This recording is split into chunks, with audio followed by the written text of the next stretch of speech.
clients in an improved manner and to educate them about about our service offerings. Chairperson, at this point, let me then hand over to the CEO, who will take us through the first part of the presentation, and then Ms. Diane Dunkley will take us through the latter part of the presentation. Thank you very much, Honourable Member, Chairperson and Honourable Members.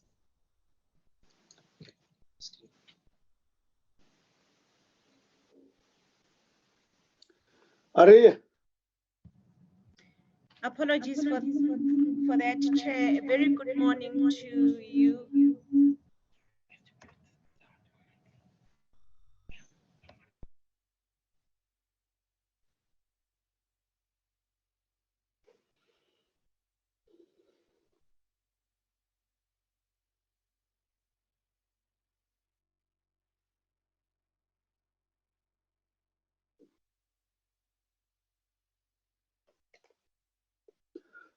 Please unmute CEO. I have unmuted, Chair. Go start afresh there. Chair, I just wanted to, I was initially greeting and paying respects to the members of the committee and highlighting what it is that we're here to present about. I will do in terms of the presentation, how we're going to walk through it. Both myself and the executive responsible for grants are going to jointly do the presentation. I will start, Chair, by just highlighting the issues that we're going to cover in the presentation, which have been highlighted in the slide above. I will therefore focus only on the context and the overview, and Diane will then deal with the rest. We also have, Chair, our regional executives that are also in the room that will, in instances where specifics are requested by the honorable members with regards to specifics in the regions, whichever region, they will be able to talk to those issues. Chair, as March 2020 started, what we were not aware of is that much as we as a team were working on plans in terms of what we needed to do for the next 4 years in terms of our plans, what we had not realized as the time went on was going to be hit, just like it had happened to the world at large, that we're also going to be hit by the pandemic, and that sooner we'll have level 5 lockdown and all our plans would be thrown in disarray. We had completed a set of audacious goals to change the landscape of our institution with a drive to impact the levels of our people, both internally in terms of our staff, to make sure that as they serve our clients, they serve them with dignity, but the key focus was definitely our clients. The major goals presented to the portfolio committee were to streamline to include the following: to include focus on reducing poverty levels on our clients, particularly those people that we served and those clients that needed to access our service, contributing to economic transformation in terms of what it is that we needed to do to make sure that we can provide support to our beneficiaries, but also in terms of ensuring that we begin to measure what it is that we're impacting on in relation to all other key areas that relate to economic transformation. Most of all, our focus was improving customer experience and improved organizational efficiency so that we can continue to improve the capacity of the state. Technology was central to what we intended to do and what we still continue to want to do, Chair, despite the little setbacks that we've had. We believe that much as we've had setbacks, some of the things that we've had to do have actually helped us jumpstart what we intended to do and do things quicker than we thought we had time to. We had developed guiding principles on how we do our work, the most important of which was putting our customer needs first and making sure that we focus on the felt needs of our people. It was therefore devastating that we instead experienced the lives of the clients being negatively impacted on particularly in the past 2 weeks with regards to the temporary disability clients that whose grants had lapsed. Despite us having done concerted communication from October, Chair and honorable members, advising all the clients that though the extensions had continued to happen, that these were going to lapse at the end of December. Our world, like many of the world of people in our country and in the world, was, as indicated earlier on, thrown in disarray when we had a lockdown 5. Out of that experience, we had to come back to the portfolio committee and relook at what are the things that needed to change in relation to the work that we had to do. What we had to do, Chair, was to look at what are the things that needed to change in terms of our plans. We committed ourselves as a collective that we will, over the next few years, in terms of this administration, make sure that the constitutional mandate of ensuring provide social assistance to our people is going to be the focus. So, Chair, the past year has been the most challenging period since the advent of democracy, with the country involved in a fight against 2 major pandemics in terms of our space, the economic crisis impacting on lives and livelihoods, and COVID-19 pandemic. The challenges were exacerbated by our economic disruption, which quickly translated into a poverty crisis as more households ran out of resources to meet their basic needs. SASSA was one of the key stakeholders to implement some of the critical socio-economic relief measures that were announced in the country by the President. In addition to the payment of the normal social grants, we had to implement the following interventions. We had to do top-up grants, which we had to provide support to existing customers. Over and above that, we had to not only onboard clients, but ensure that we pay clients the COVID-19 social relief of distress, where we had to start from scratch in terms of developing a system, but over and above that, having to make sure that the people get paid. This came with quite a lot of pain, but over and above, Chair, it came with a lot of opportunities to learn on how we can actually serve our clients better. On the basis of the learning from the social relief of distress grant, we have already started developing other systems that would enable us to serve people better. Sorry, CEO, just a second. Honorable members, I forgot to announce the importance of all of you keeping your videos on, or your camera, whatever you call it, so that we are in the glare of the societal observation. Proceed. Thank you, Chair. My apology. No, it's okay, Chair. Extension of validity of temporary disability and care dependency grant lapsed at various stages, and we had, as indicated earlier on, indicated over the period as the different extensions actually happened, made sure that we communicated to clients. One Chair does understand that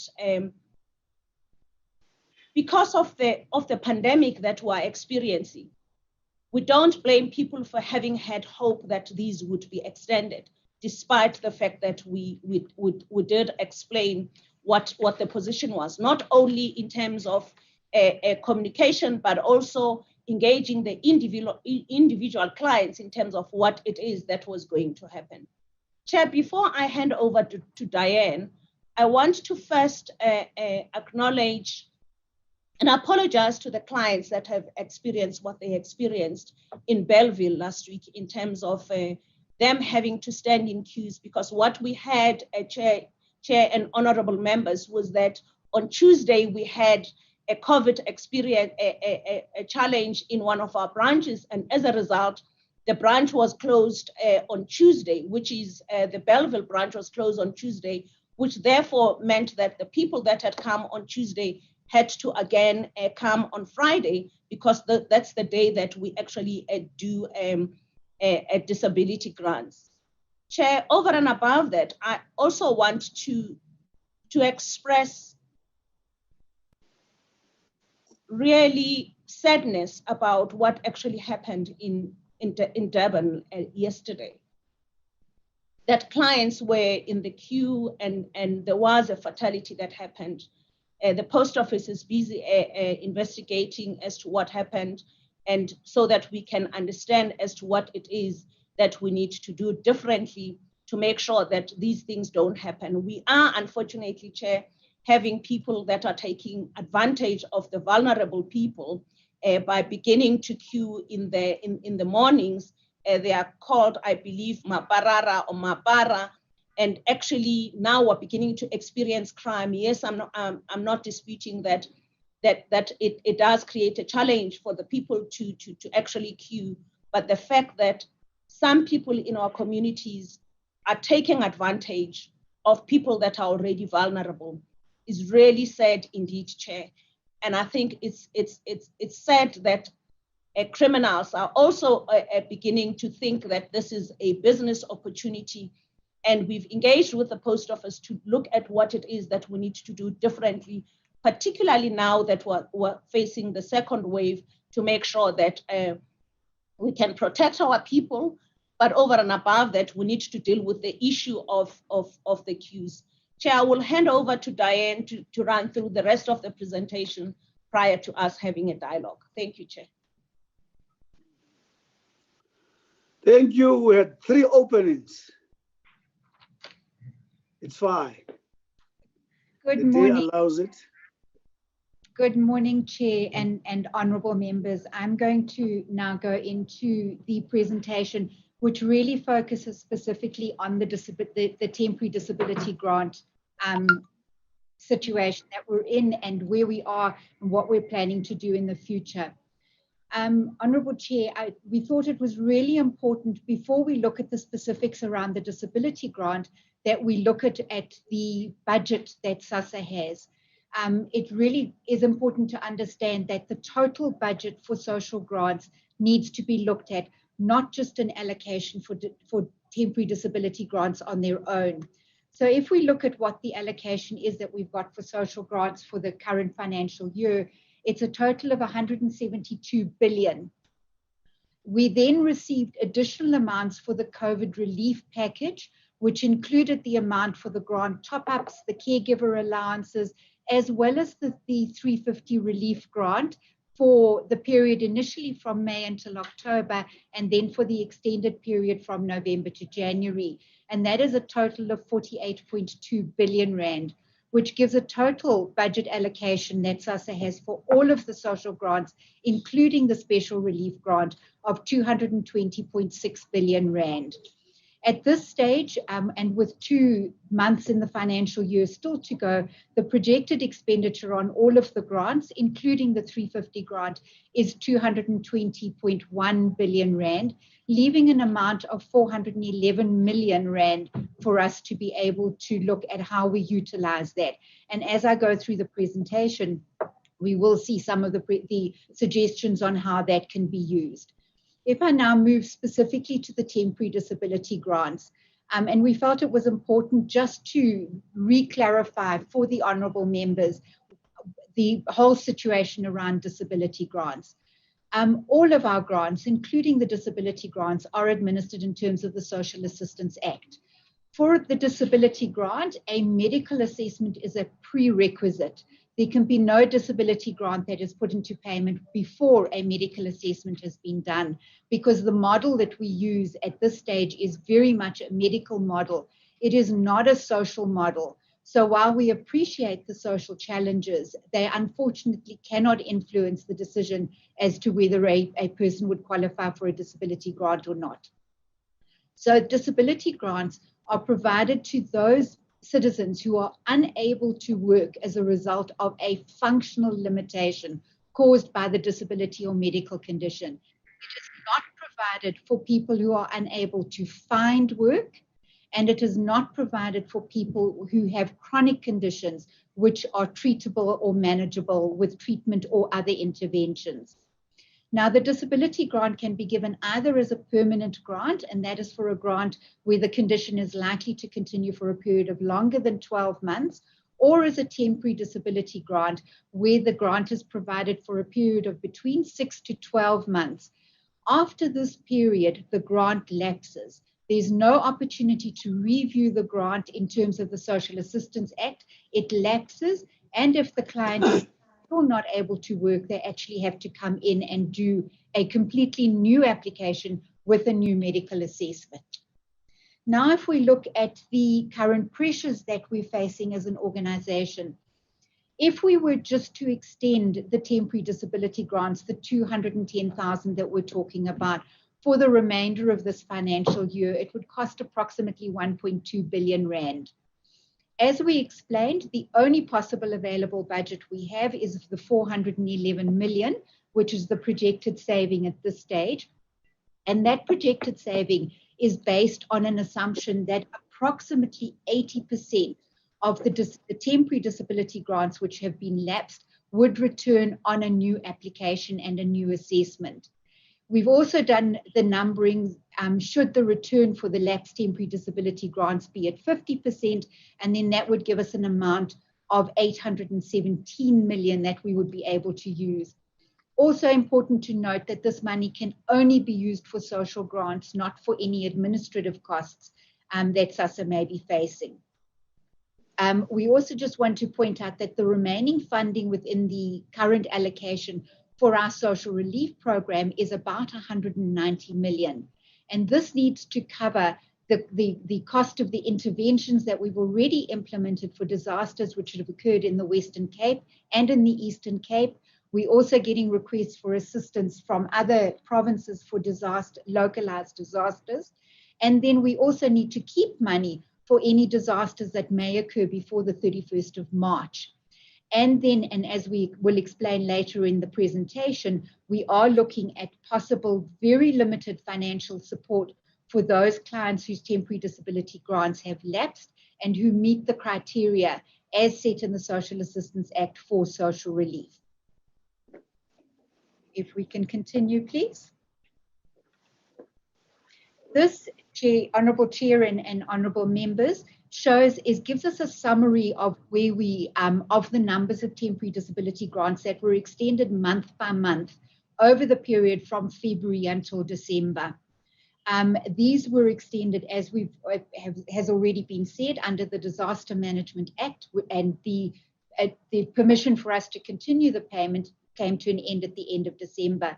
We have already spent approximately 1.8 billion rand out of the existing allocation for social grants on this, these extensions. Now, some people may ask, why is the total at 214,000 on this schedule, whereas the number that we've actually lapsed is 210,000? And that is because in the course of the year, we could have had some of these clients who have subsequently passed away or who turned 60 and were automatically converted to an old age pension and so on. And that would explain the difference in the numbers. We can go to the next slide, please. Right, then I'll speak specifically to the management plan that we have in place, both for the temporary disability grants as well as the care dependency grants. And just to explain that when this started and throughout the course of the year from about June when the extension started, we really have tried to step up our communication. But in addition to that, all the affected clients who were going to have the grants lapsed at the end of December were informed through individual letters which were posted. During November and December, the SASSA staff who were out doing monitoring during grant payment days and assisting with the queue management also reiterated and informed all the affected clients that just to remind them that the grant would not continue beyond the end of December. We use a lot of public mass media in the newspapers, local radio stations, and various social platforms to really reinforce that message. We then also worked through various stakeholders and community leaders by engaging them and letting them know that about the numbers of grants that would be lapsed at the end of December, asking them to help us spread the message and to really confirm to the clients that they would need to reapply if they were not in a position to work because of the disability or the medical condition. There was a lot of engagement at a provincial level with the various provincial departments of health to negotiate for the availability of medical practitioners to conduct the assessments for the reapplications and to ensure that we would have access to the medical records of clients. And then there was further engagement with local government as a really important stakeholder to see where we could access community halls to be able to take on the numbers of clients that would be expected to be coming in to reapply for the grant after the grant had lapsed. The next slide, please. Thank you. To continue, then we worked hard on a project plan, and our project is planned to be completed by the 31st of March. So all of those who've been lapsed should have an opportunity to have come back if they are still unable to work, and I need to keep stressing that, so that they would be able to come back, be assessed, and do the application process by the 31st of March. When we started this, we segregated and separated the lapsed temporary disability grants and the care dependency grants, and I'll speak a little bit around the care dependency grants as I move on. We, within SASSA, then made sure that we had budget available to be able to secure the doctors who were needed for the assessments, particularly for the additional number of assessments that they would be doing.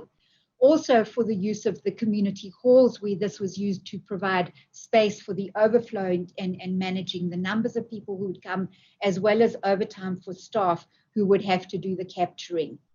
We're implementing a client appointment system for the medical assessment and the completion of the social grant application, which means as clients come to our offices, we take their personal details, we then give them the referral form, and then contact them as soon as we're able to book an assessment for them to try and limit the amount of time that they have to spend in the queue. Sorry, if we can just go back, we've not done with that one. We've also looked at the referral form to make it more accessible to everybody. So it is on our website, so it can be downloaded by clients, or it has been provided to various stakeholders to assist us to get it out to clients who've been affected by the lapsing, so that while they are waiting to contact SASSA, they are able to get that medical history, which is really important to help inform the doctors within SASSA that do the assessments to be able to make an informed decision. We're making sure that we comply with the COVID protocols by limiting the number of clients who are allowed into any SASSA office at any one time. The numbers vary from office to office depending on the space that is available and the number of staff that are available to attend to the clients. We also, in partnership with the National Development Agency, have a number of volunteers that are assisting us with the management of queues, with making sure that people maintain social distancing, that to make sure that everybody who does come into a SASSA office is wearing a mask and is sanitized before they do come into the office.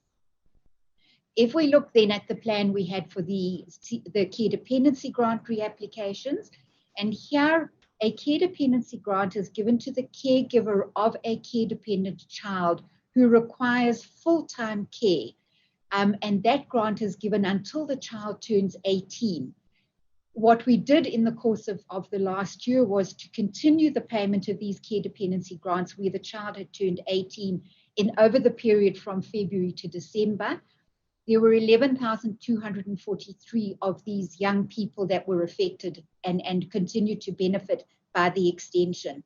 However, the grants did lapse at the end of December, and this now requires a new application for a disability grant in terms of the Social Assistance Act. And the reason for this is that the care dependency grant is paid to the caregiver of a child who is a minor, whereas when that care-dependent child turns 18, they're now considered to be an adult, and they therefore need to do the application in their own name with the assistance of their caregiver.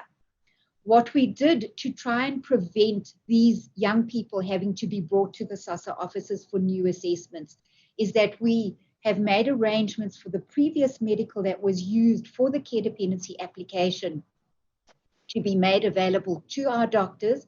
And based on that, our doctors complete a paper-based assessment so that the care-dependent child does not come to our office. And I need to stress this is for the existing ones only. Obviously, for a new care dependency application, the process has to be different. But we don't want these young people being brought to our offices. However, where we find that there is no medical on the file, and unfortunately there are some cases like that, or where the medical information on the file is inconclusive, we then do need to have these young people coming in for an assessment, but it is extremely limited. Once the assessment has been completed, we then call the caregiver to come into the office on an appointment to come and apply for the grant as the procurator for the young person. So again, we're not wanting them to bring the severely disabled young people into our offices. And we're also trying to manage the numbers that come to our offices through the appointment-based process that we have implemented.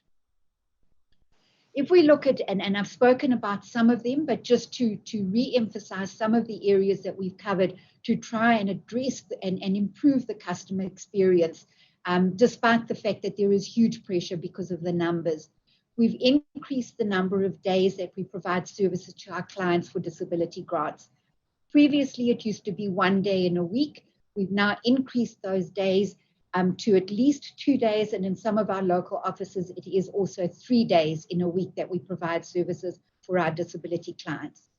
We do limit the number of clients who are allowed into our office at any one time to make sure that we do comply with the COVID protocols and make sure that social distancing is maintained at all times. We've increased the number of clients who can be seen by our assessing doctors in any one day so that we can get through the assessments a lot quicker and not have this stretch beyond the end of March of 2021. As far as possible, we work on a booking system for our clients. So those that do queue, the information is taken and they're allowed to leave as quickly as possible. We then call them when we're able to attend to them. So we call them for specific appointments. We also want to just re-emphasize the fact that we have made an online system available for applications for grants for older persons, child support grants, and foster child grants, so that these clients specifically don't need to come to the offices and make application. However, our offices are still available to provide these services for the clients who don't have access to the internet or who are not able to do that online application themselves. We are intending to extend the online applications as we learn from what we're doing now. It certainly will be made available to more clients and to the different grant types as well. We've also, because I know a number of complaints have been received about our national call center that has not been able to keep up with the number of calls that have been coming in, we have strengthened the capacity in our call center, the national call center, with a contracted service provider who started work in the middle of January, and that will certainly assist us to make sure that all calls are responded to. In addition, we have regional call centers that people in the specific provinces can call and get assistance or get information without necessarily having to call the national call center. This slide, Honourable Chairperson, just provides a progress on the temporary disability grants to date, so that you can see that the number of clients that we are booking for assessments is really progressing very nicely. It's also important for the honourable members to note, as has been said earlier, that the numbers in the Western Cape are the highest, and this is something that we will be attending to as we look at the short-term interventions going forward. But we are making progress. What we've also done, Honourable Chairperson, to try and limit the impact on the most vulnerable categories of our temporary disability grant clients, is to look within our budget. And I previously said to you that we're looking at that 411 million, which is a potential amount of money that we have available for utilization. And this is one of the things that we're able to do with that money. So we are reinstating all the temporary disability grants for our clients who are already 59 years old. They were lapsed, but we are reinstating them, and they will be paid in February with the amount of money for them for their grant for January as well. There are 9,295 of these clients. Then we did a further analysis of the information, and we will also be reinstating with payment in February of the temporary disability grant clients who also receive a grant and aid. There are 6,079 of them. And the reason we feel these are more vulnerable possibly than the other temporary disability grant clients is that if somebody receives a grant and aid in addition to the disability grant, then generally they're requiring assistance for just normal activities of daily living. And we therefore feel that they are more vulnerable. We're also with the other categories include the temporary disability grants where the grant is paid through a procurator, 577 of these clients. And the reason for these being considered more vulnerable is, again, if you're unable to collect your own grant for whatever reason, it does point to quite a severe vulnerability, and we don't want these people to be left without income support. And then the last category that we are reinstating now is those that are receiving the temporary disability grants through an administrator. The administrator is a welfare organization or a non-government organization that assists people who are unable to manage their own finances for whatever reason, and therefore they fall into this category. So the total of the grants that we are reinstating out of the 210,000 is 16,024. The financial implication for this is 98 million rand within a year, which will be covered from that potential amount that we have of 411 rand, and the cost for a period of 12 months for these clients is 391 million. I just want to add that those clients that are 59 years of age now, they will be reinstated, and then the reason for this is that they will stay in payment until they turn 60, when there is an automatic conversion for them to the old age pension. And the reason for including them in the very vulnerable group is that we do appreciate that within the current economic climate, the chances of a 59-year-old person, and also understanding that this is the category that usually have comorbidities, and I do understand I'm generalizing, but that the chances of them being able to be employed in the economic climate is really, really small. So we'll keep the payment until 60. Sorry, okay. Chairperson, and then the other action that we have implemented that we have budget for is that we will provide limited social relief to those temporary disability grant clients while they're waiting for an assessment. This will be provided at the value of 500 Rand per person per month. It will be paid into the account into which they receive their grant. However, it will require an application so that we comply with the legislative requirements for social relief. So it's not an automatic payment to everybody. It is paid on an approved application, and it will be paid for a maximum of 2 months. We estimate that we may reach 150,000 of our clients through this process, and the cost of 150 million, it will be covered out of the available budget for social relief, which we have is 190 million, and the balance of that budget will then be used for our intervention should there be disasters. This just is a further explanation of the provision of social relief as interim support. I have said that it will be provided in the form of cash, and it is only for those who don't have other support, and it would be on an approved application. We started with this process last week already, and by the 18th of January, we had already extracted 238 of our temporary disability grant clients who will receive the 500 Rand in the course of this week. It will be paid into their bank accounts. the amount has been reduced to make sure that we can actually reach as many people as possible with the limited amount of money that we do have.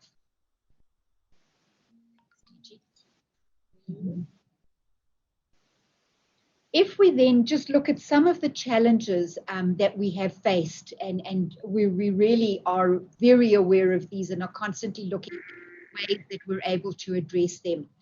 First of all, when we started with the planning, as much as it is informed by the requirements to be legislatively compliant as well as the funding, we planned under level 1 lockdown restrictions. The return to level 3 lockdown restrictions has created some additional challenges for us, particularly with access to the health facilities for the records and the assessments. However, these challenges are being addressed. We did find that health facilities, and it is understandable with the increased number of COVID cases, that some of the health facilities that had initially agreed to assist us are now limiting access. And we have seen this in the Western Cape, where they really saw an increase in their numbers, perhaps a lot earlier than some of the other provinces. We're also very aware of the fact that there are increased pressures on our local offices because of the numbers of clients that we're needing to serve, and that organised labour is watching us very closely to see what measures we put in to protect our staff. And this is also why we are working on an appointment basis to make sure that we're not bringing too many people into the offices that then would be seen as a risk to our own staff. It was mentioned earlier that one of the challenges is that, and this is particularly in the Western Cape, to a very limited degree in some of the other provinces, is that we use community halls as service points. Now, with the COVID pandemic, a number of those community halls were closed, and we could no longer use them as service points. Now, if we take the Western Cape as an example, we have 16 local offices in the Western Cape, and we had more than 150 service points that were based in community halls. When those community halls closed, all the clients from those service points now need to converge on the 16 local offices, which clearly has just increased the numbers significantly.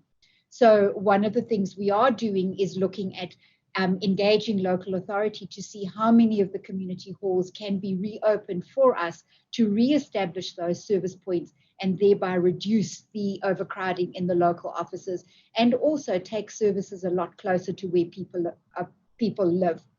And then I did speak about this, that if we were to just reinstate the lapsed temporary disability grants for the next 3 months and keep them in payment, as has been the call through a number of organizations, it would cost us approximately 1.2 billion rand. It's just over 400 million rand a month. As we've explained when we did the summary on the budget, we just don't have those funds available. We also need to be aware that the carry-through costs into the new financial year would be at least 400 million rand a month, which is money that we do not have. So we just need to be very aware of that as we look at whatever suggestions and solutions we can find. Then, Chairperson, as I get towards the end of the presentation, we would just be looking at both short and longer term interventions that are being considered. Firstly, if we look at the short-term interventions, the very first one has to be strengthened communication as support to the project, the continued use of community radio stations, but also to use the mobile offices that we have, the big trucks that we have, to take services closer to communities, again, to try and avoid people having to come into our local offices. And then the additional support center for the call center to make sure that anybody who does call into the call center does get an answer, does get guidance on what they need to do to be able to attend to their particular issue. We will continue with the project. As I said, we're planning to end by the end of March, but we are in the process of contracting additional doctors. We're busy with this in the Western Cape, where we've sent out or had an expression of interest expressed by a significant number of doctors, and we're already in the process of contracting an additional 33 doctors in the Western Cape alone, which will really help us be able to speed up the number of assessments we can do, and make sure that we do reach the target dates and that people are not left without a grant if they qualify for too long a period. We've made an approach to COGTA, and then again, particularly in the Western Cape, to the city of Cape Town for community halls to be made available so that again, we can re-establish our service points and bring the services closer to where people live and reduce pressure on SASSA officers, but also reduce the pressure on the clients to get a service. As I've said, the referral forms are available on our website. They are also mailed to clients who call in, who contact our regional call centers or the national call center, so that we are able to reduce, or limit the number of times those clients have to go to our local offices to be served. Where we send the referral form to the clients, we take their details as well, and this is provided to the SASSA offices so that they are able to then schedule the assessments and inform the client so that the client doesn't have to keep going back to the office to try and find out when they can be attended to. As I've said, we will reactivate our mobile offices to go and provide services in communities where people live, where large numbers of people live, to prevent them having to travel distances to come to our offices. We also want to strengthen our engagements with various NGOs working with people with disabilities so that they can assist us in our communication to affected clients. And Chairperson, I just would like to stress that this is not just for this project, but it needs to be something that we continue doing as we move forward so that issues of people that relate to people with disabilities are constantly being addressed, particularly with the NGOs that deal specifically with these constituencies. We have a process in place to be able to report weekly progress and to identify any bottlenecks so that we can implement remedial actions as soon as possible. And then the last one of the short-term interventions is that we have alerted the appeal tribunal, which operates under the direction of the minister, to be ready to receive additional numbers of appeals for people who may go and reapply and find that their application has been rejected. They then need to go through the reconsideration and the appeal process, but the appeals tribunal has been alerted and put on standby so that they would also be able to cope with these as quickly as possible. And then, Chairperson, in the medium to long term, the interventions we're looking at. The first one, and I had mentioned it when I presented on the numbers, is to launch an investigation into the high number of temporary disability grants in the Western Cape. It is by far higher than any of the other temporary disability grants awarded in any of the other provinces. And we really need to understand why this is and what can be done, whether it is perhaps retraining of the assessing doctors that is required, or whether there really are factors in the Western Cape that contribute to this. We also will be looking at how we can strengthen the assessments for the disability grants so that the disability grants are provided for the correct reason. And I did stress this at the beginning, that we've got to look at the inability to be employed because of the disability or the medical condition, and that these grants are not provided on social grants because that creates a challenge when the reapplication is done. Also, in strengthening the assessments for the disability grants is to make sure that the grant is correctly classified so that temporary disability grants are indeed given for temporary conditions, and that where the condition is expected to last for longer than 12 months, that person does get a permanent disability grant, even if there is a requirement to review, which could be a condition of the permanent award. We need to continue and to strengthen our education and communication to our citizens as well as specific communities to clarify the various types of grants that are provided by SASSA, what the qualifying criteria are, what the conditions are that come with those grants, so that people are not taken by surprise when the conditions, for example, the lapsing of a temporary disability grant at the end of the period for which that grant was given, when those conditions come into effect, that they don't take people by surprise. We are continuing our agenda with the automation of the grant application processes, and this will be, as we move forward for all grant types, Currently, it is only for limited grant types, but this will reduce the need for people to come into our local offices and require personal contact for many of the processes. This would be for applications, for reviews, for updating personal information where there have been changes, making sure that people are able to keep their records current. However, I do want to stress that as much as we automate the processes, there will always be a personal channel for those clients who are unable to use the automated processes or for various reasons are not comfortable with those, so that we don't close the personal channel at all. And then the other long-term intervention, which we would be attending to with our mother department, the Department of Social Development, is really to review the legislative environment which governs disability-related grants. A number of things that are being spoken about would be to look at the possibility of introducing assessment by other health professionals, not just medical doctors, where we could, for example, get occupational therapists or other such professionals assisting the functional limitation and making recommendations. We also would be looking at the legislative environment around the process of changing from a care dependency grant to applying for a disability grant. But these are longer term because they do require legislative reviews. And then something which is not a SASSA responsibility alone, but a whole of government and in fact a whole of society responsibility is looking at opportunities to link our clients to work opportunities or development opportunities so that we can over the longer term reduce the dependency on social assistance while making sure that people's dignity is upheld and people are able to really do something and know that they're doing something to be able to support themselves while maintaining the social assistance safety net for those who really do require the support. Honourable Chairperson, in closing, I'd just like to recommend that the Portfolio Committee take note of the progress that we've made to address the challenges, particularly around the temporary disability grants, as well as to note the planned short and longer term interventions. Thank you very much indeed. Thank you. Thank you.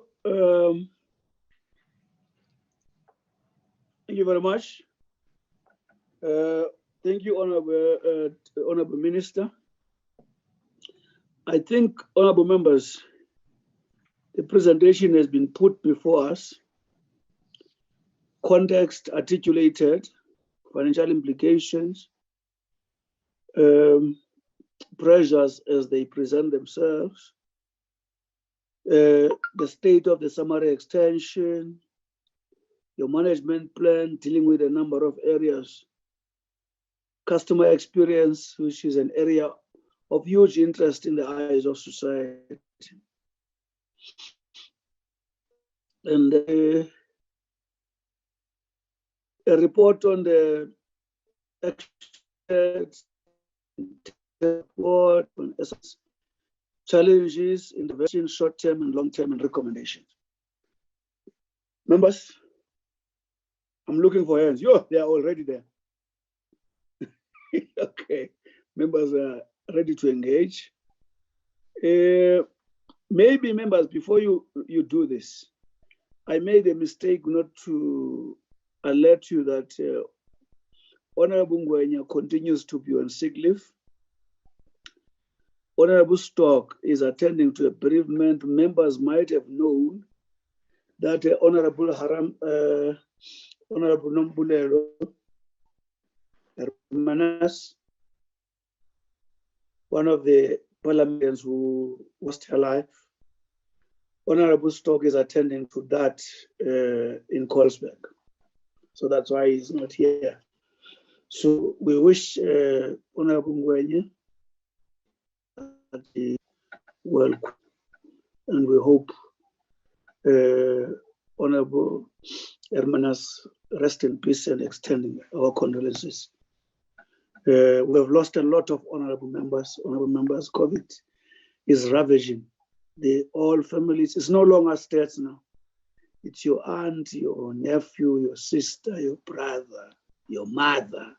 I know of friends who their mothers are in ventilations and fathers as I'm talking to you. So that's how serious the matter is. If I look at the board, honorable members, Honorable Fana Merve is one first. Honorable Letitia, you know, you must forgive me, Letitia.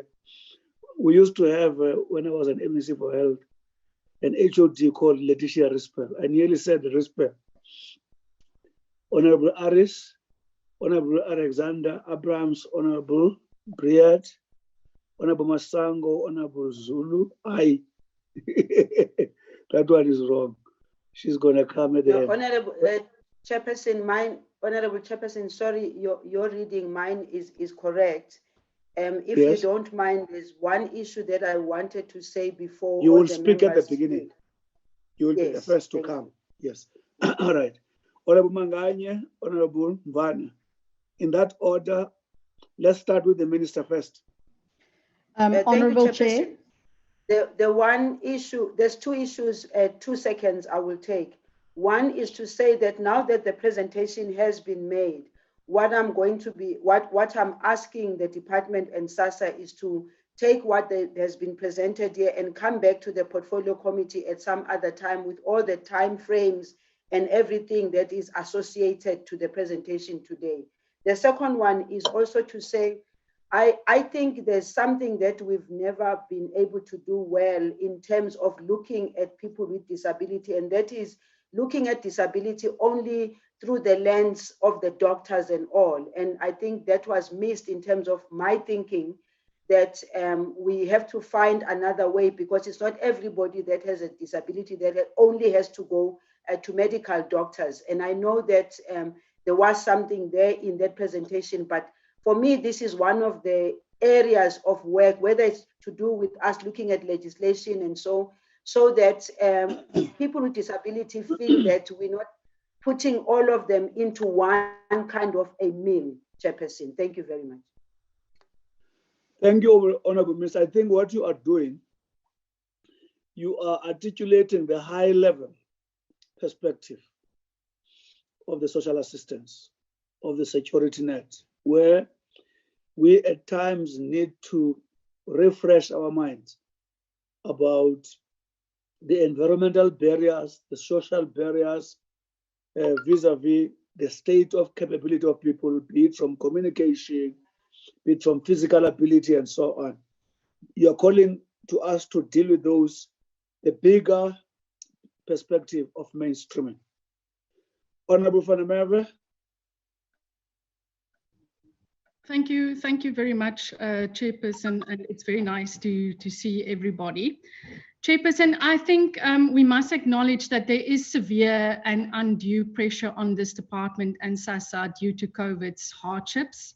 And I think we need to thank them for the work they continue to do. However, Chairperson, I think it's regrettable that we once more have to call a special meeting because SASSA is in a crisis mode.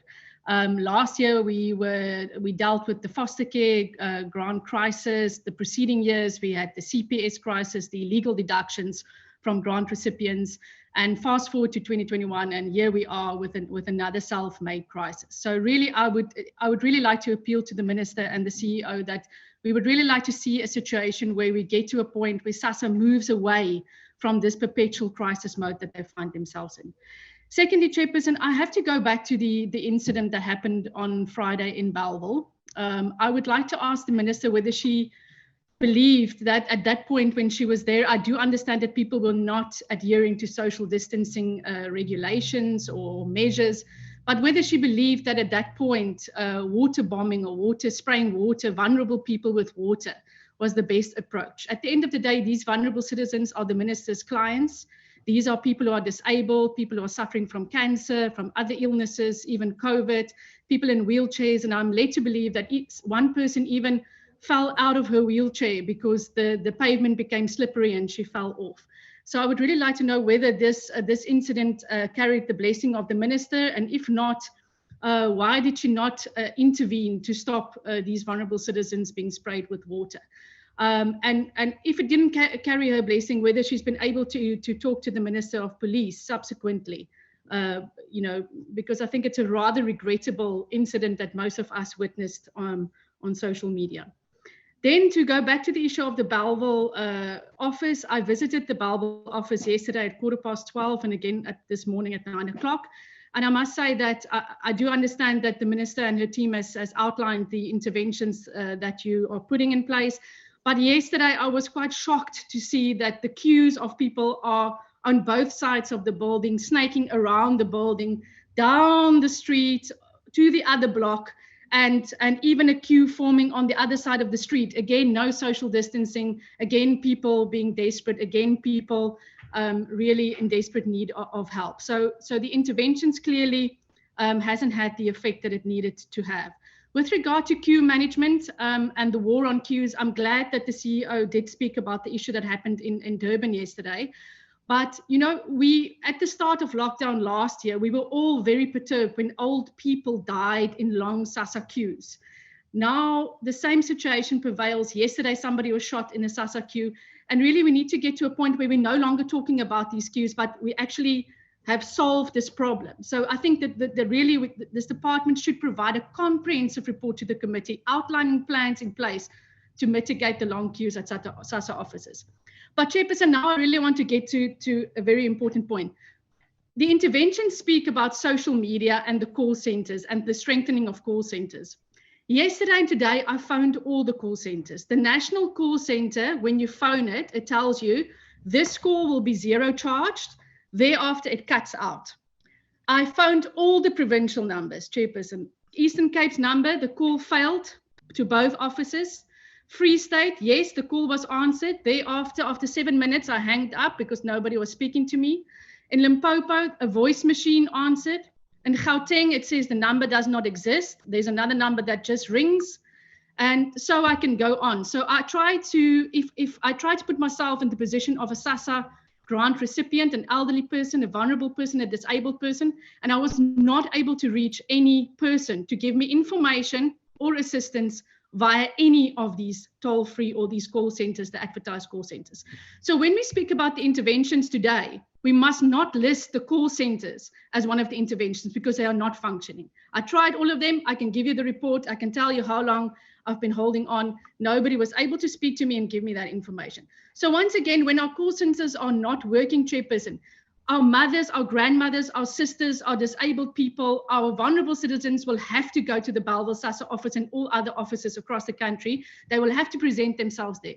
So when we are talking about strengthened call center numbers, I would really like to SASSA to point me to one call center number that I can phone today that I can actually get information from. So really that for me is a big problem.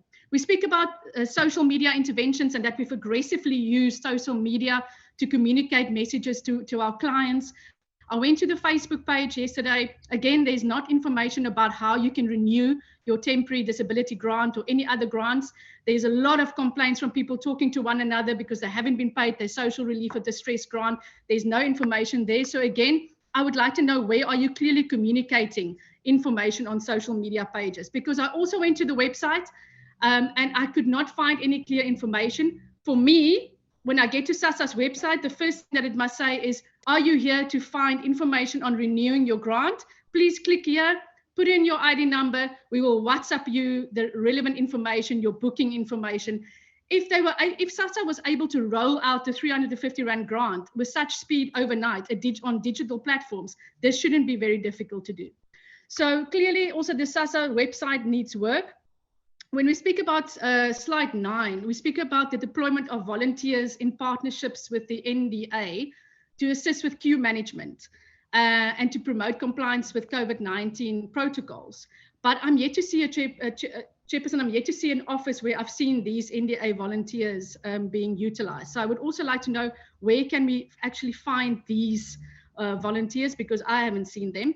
Again, on slide 9, we talk about the additional budget that has been secured for doctors. I would like to know, how many doctors do we currently have a service level agreement with in each of the provinces to assist us with this mammoth task of reviewing these temporary disability grant. Again, I would like to ask, we're talking about clients don't have to present themselves to offices now because they will be getting online, or they'll be getting a booking date. But again, how do they secure that if the phone numbers are not working?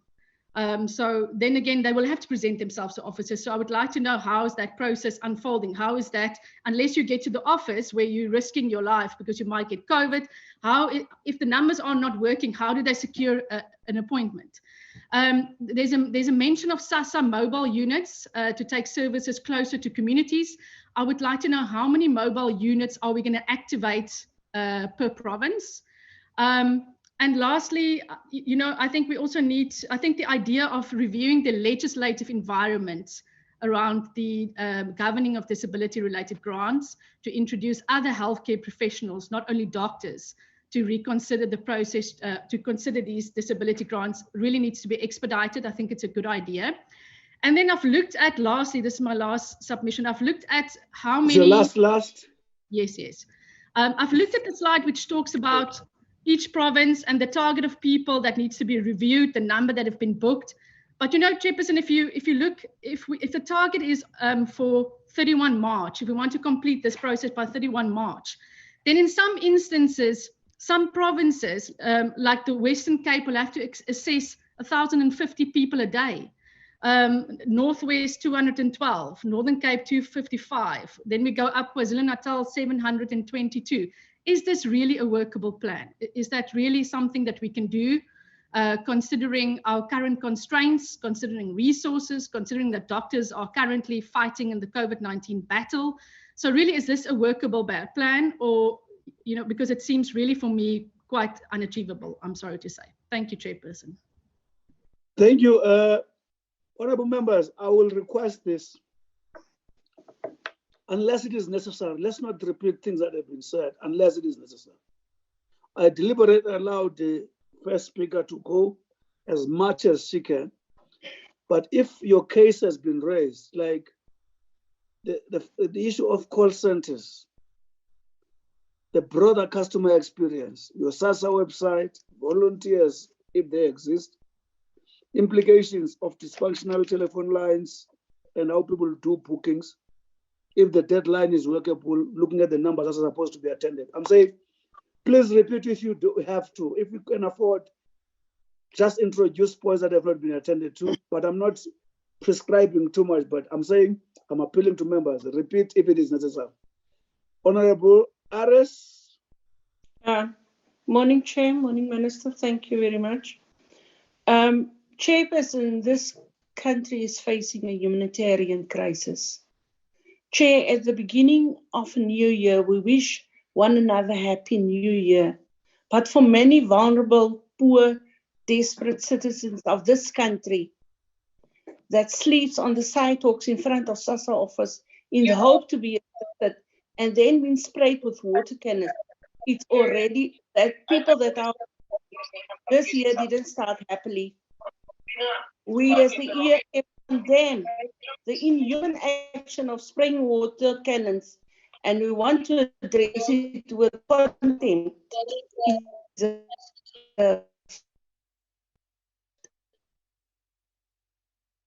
And as the EFF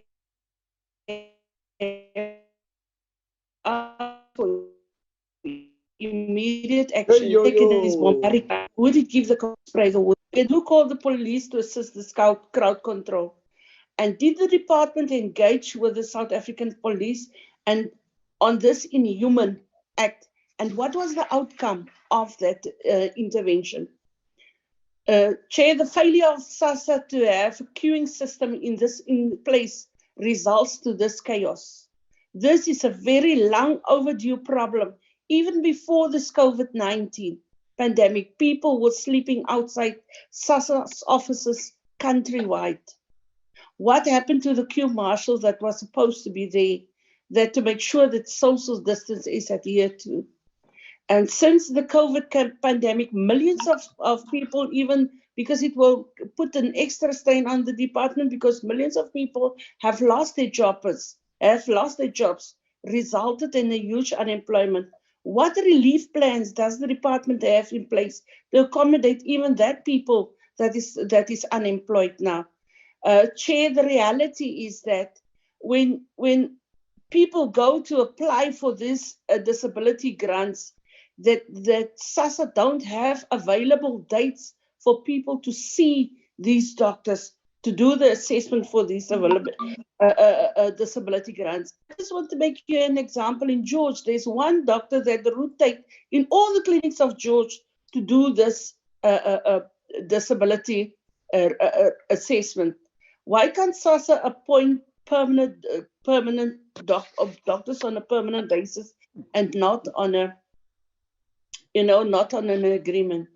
And then the other thing that I would also like to say, I've seen in slide 6, they say they did send out communication in terms of letters to the grant beneficiaries. Many of the people said they haven't received any communication in terms of that their grants will lapse. Why can't, Chair, the reality is that even all the interventions that they have say they will use the social media, they will use whatever measures.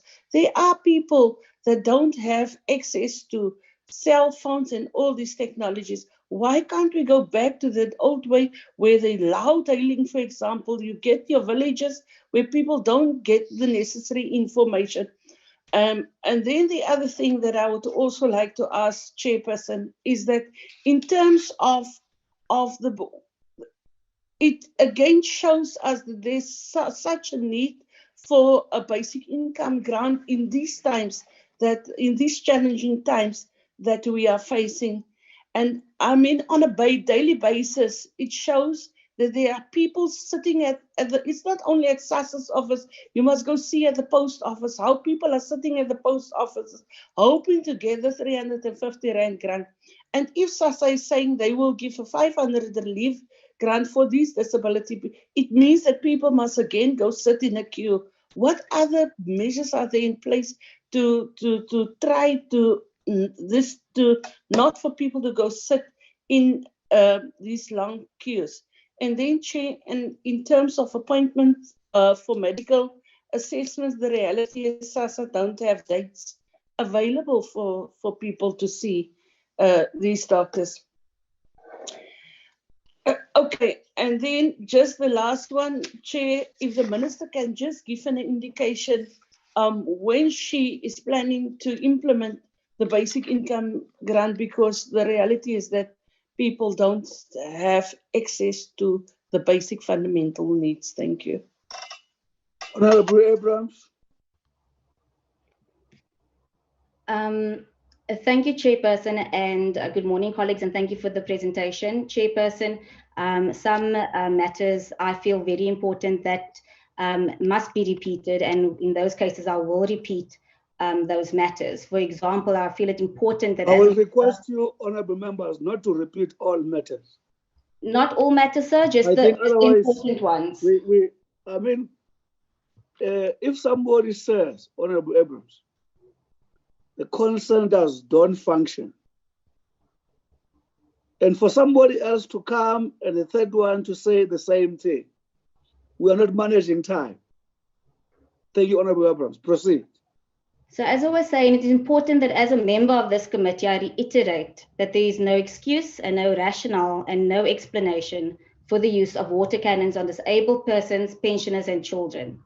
And Chairperson, I think it important that as soon as the Western Cape Police Commissioner completes a report on this incident and how SAPS is going to assist with social distancing at office going forward, that this committee receives a copy of that report. I too was at Bellville and there was no SAPS officer in sight when I was there.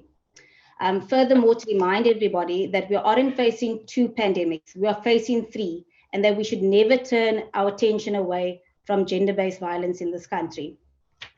Chairperson, over the last year through presentations and parliamentary questions and statements, all the signs on this road indicated danger ahead.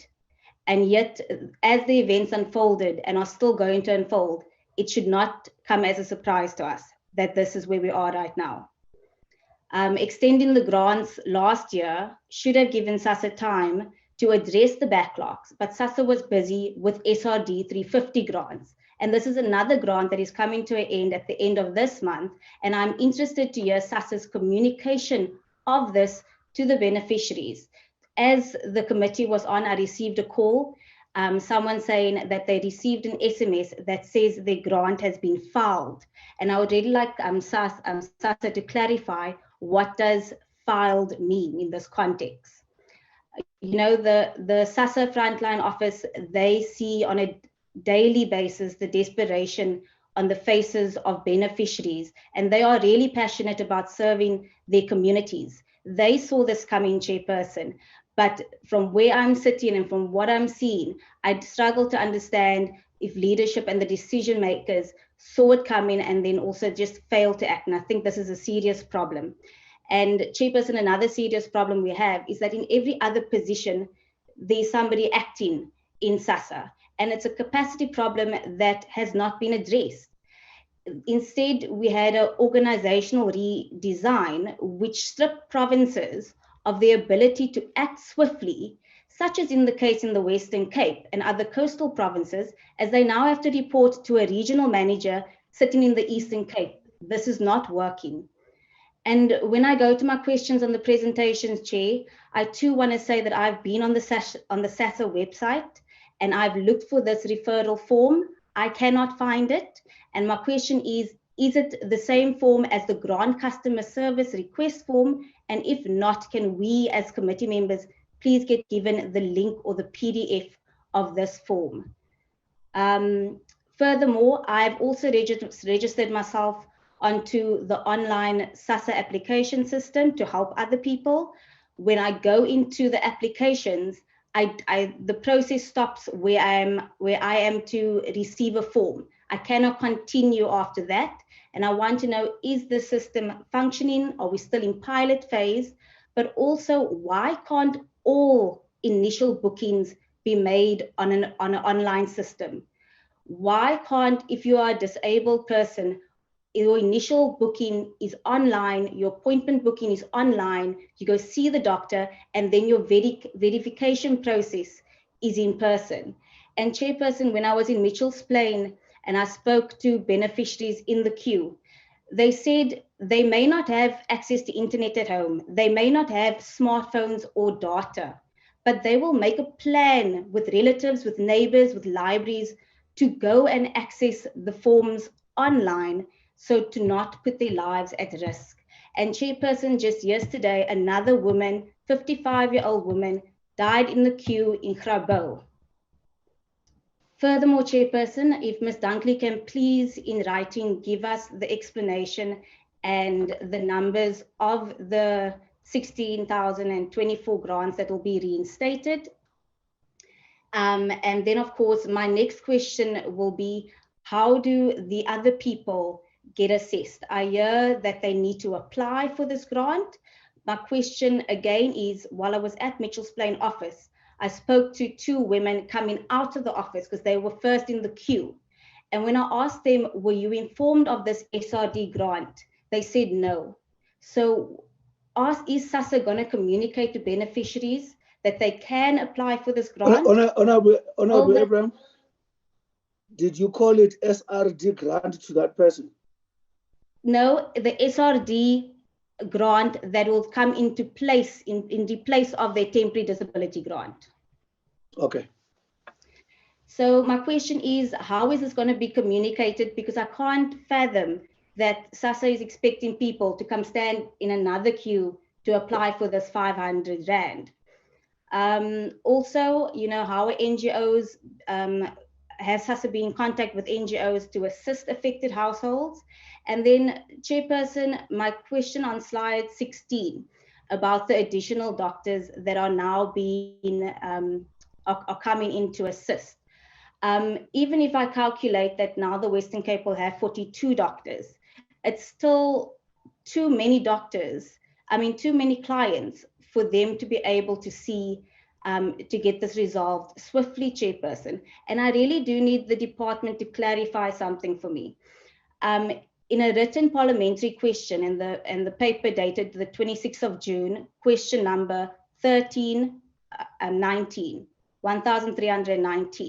it stated that there are 475 doctors in the country. However, on the 13th of July, the minister in a media briefing said that SASSA appointed 465 assessment doctors. Is this additional doctors, and how were they distributed if the Western Cape still only today has 9 doctors? So I really do need clarity on that. And also if assessment doctors from the other provinces, such as KZN, who has 134 doctors, and the Northern Cape, who have 80 doctors, are they coming in to help the Western Cape? Chairperson, I also would like to find out, okay, I would leave that answer, that question has been asked. Chairperson, I'm happy that Ms. Dunkley spoke about the importance of community halls, and especially the importance of community halls where this problem is unfolding in the Western Cape and in the city of Cape Town. And I think we really need to be honest that there's not a lack of access to these community halls. The problem was that SASSA dropped the ball in the booking of these community halls. And I know this because I was engaged in the city in June 2020. Thereafter, I wrote a letter to the minister, and I've copied the CEO of SASSA in on the 14th of June, requesting for intervention to open the community halls throughout the country. So it's really unfortunate that we found ourselves in a life or death situation for the department to actually now start with this intervention. And I do hope that those halls are going to be booked. Lastly, Chairperson, and in closure, I just want to say that we really do need to consider extending the grants to preserve what little human dignity the families have left and to avoid COVID super spreaders at these offices. And the South African people, especially the taxpayers, Chairperson, who are being slapped with another hike, they don't care to hear if government's purses are empty. It is empty because of corruption. And DSD and National Treasury and Cabinet must explore every possible avenue. And they can start, Chairperson, with SAA, because it is shameful that there is chicken and beef flying in the sky while people are starving to death on the ground. Yeah, your closure. Agbare Breed. Baie dankie, voorsitter. Goeie nuwe jaar. Voorspoedige nuwe jaar vir u ook. Thank you, Chairperson, and compliments of the new year to everybody, my colleagues, the department, SASSA, and everybody here. It is great to see everybody as well. I think in Honourable van der Merwe's opening, she really spoke clearly as to, at this stage, I do not think I want to be a SASSA official at this stage. I really do think that SASSA has an enormous task at hand, and I have to commend, especially Ms. Dunkley. I think we do see what they are trying to do, but I have to also say, I made a note here that I said, the short-term interventions to me feel as if it's after the fact.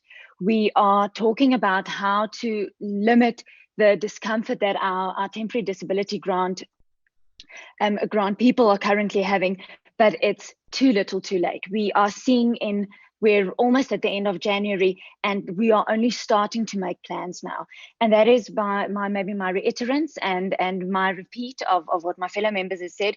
I would really like to see a sense of urgency. I would like to see that before elapsing, and I think Honourable Abraham said it now, that before a 350 Rand lapses, before temporary grant lapses, that we really have, as SASSA and the department side, a backup plan, intervention plans there, so as to not see this. I would like to maybe start with clear-cut examples that are not in the Western Cape. I think we have quite reiterated on that, but in Gauteng, Germiston offices, for example, Northwest Brits office, Free State, Bloemfontein office, where I've been receiving specific complaints. We have, I think it was CEO that mentioned that when you visit a SASSA store, you will be given a referral letter or it will be mailed to you. I have a lady in Gauteng that went to the Germiston store, Germiston SASSA office for 2 weeks, and she only yesterday received the letter. She was not given an opportunity to get a letter. She was only told, come back tomorrow, come back tomorrow, come back tomorrow. And that's been continuing for 2 weeks. She has comorbidities. She has used the last of her December funds to actually go back to the SASSA office just to get the referral letter that her doctor needs to complete. And she is 59 years old. And that is the physical, and that is the painful part of this.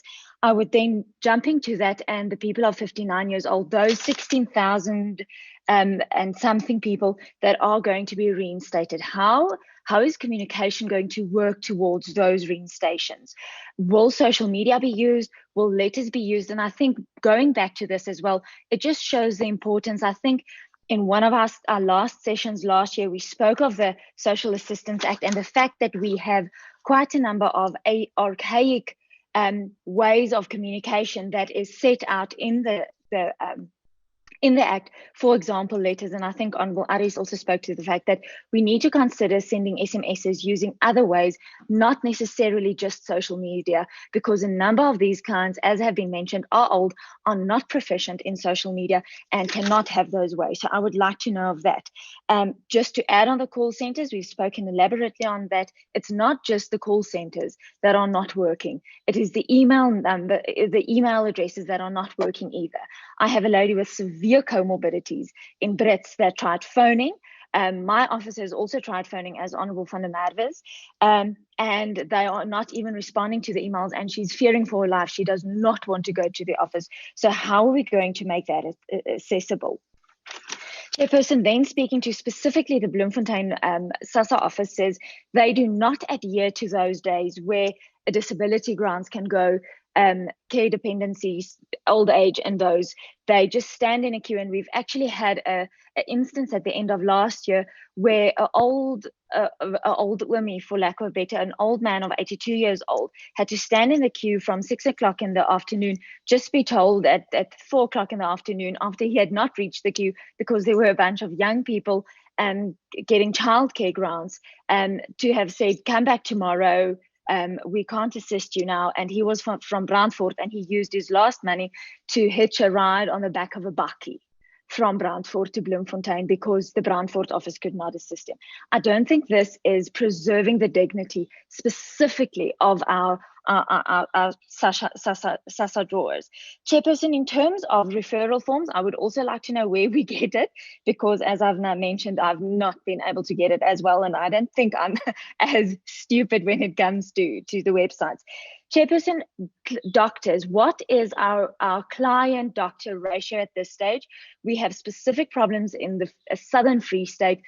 For Smith is one example I can think of, where we have one doctor that comes once a month, and he can see a maximum of 40 people per day.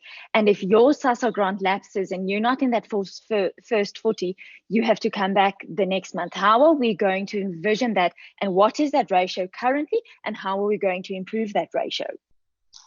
Chairperson, then speaking of the pilot system, I think Honourable Abrams asked, are we now live on that system, or are we still piloting that system for old age grants? But are we looking at WhatsApp systems? Waar is jou Ja. einde? My Waar einde is is jou baie einde? amper. Baie amper. WhatsApp systems, are we considering WhatsApp systems to actually assist with grants, and how many mobile units, and exactly where will they be? In what provinces will they be? Chairperson, and then just the SRD grant, where will they apply? Are we applying online? Are we applying in person? Where do we do that? What is the communication? That is all from my side. Thank you. Thank you.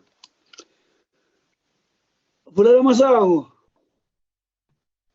Thank you, Chair, and thank you so much to the Minister for coming through and for the presentation by SASSA. It really has helped in some way, because one was just in the middle of where you don't know what to say to people when they contact you as a member of this portfolio committee.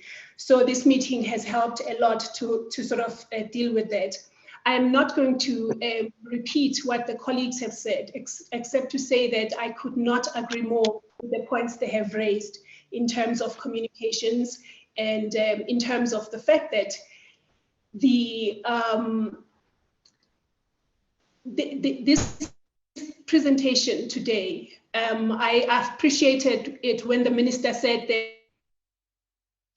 a plan, like a traditional plan that has got timelines, a plan that is oversightable, because what we have received now, one cannot oversight it because it doesn't have any timelines, it doesn't have any numbers, it doesn't have anything that you can take and say, by this day, this is what I will do to make sure that what has been said has been done. I also want to say with the challenge of capacity, that is human capacity at SASSA, comes with a very worrying or concerning sort of reluctance to plan ahead, as it were, because we did not know, nobody could foresee, SASSA and the department could not foresee the return to level 3, but we've all foresaw the expiry of the numbers of people of the temporary disability grants, and as a result, the communication should have happened in such a way that it anticipates that more traffic will be seen at SASSA offices. An example, Chairperson, is this, of a letter that I received that had been written to one of the temporary grant recipients or re-applicants now, that was written to them on the 10th of December. This was a very good opportunity for SASSA to at least have given in that letter a day that this person should have come to their offices, because it just reiterates the fact that you can apply if you still feel that you are disabled and things like that. But if they had been planning ahead, because we knew that there will be this influx, and we needed to have used all the communication that is available at our disposal to make sure that we go into as much detail as actually saying to a person which day they must come, because there is no way that anyone could have known that there would be a level 3 lockdown. But Chairperson, I want to go back and ask the Honourable Minister this question. These grants lapsed on the 31st of December and 2020. And the Honourable President announced the return to level 3 on around, I believe, the 28th of December. Why then, as has been the case before in May and in August, did the Minister not issue a ministerial direction to extend these grants? Because also level 3 came because of a much harsher sort of a strain of the virus, which meant that the staff at SASSA would have not to work in full capacity as it is the case now, which also meant that the people that are hardest that are more at risk are the people with disabilities, that they do not have to go to SASSA offices as it is happening now. So I would like to know why then, because if the president was announcing this, it means that we are still under the Disaster Management Act in terms of the country being at level 3. So why did we not get a direction from the minister extending the grant? In terms of the traffic at SASSA offices right now, one appreciates you just have to walk into a SASSA office and you can see the strain that is experienced by the SASSA officials because of the numbers that are walking in while they are trying to be protecting themselves as employees and managers, and also the clients that are coming through the doors. So the traffic that is happening at SASSA offices really needs to be looked at with some sense of urgency, so that we get to the point where the queues are not as long as they are.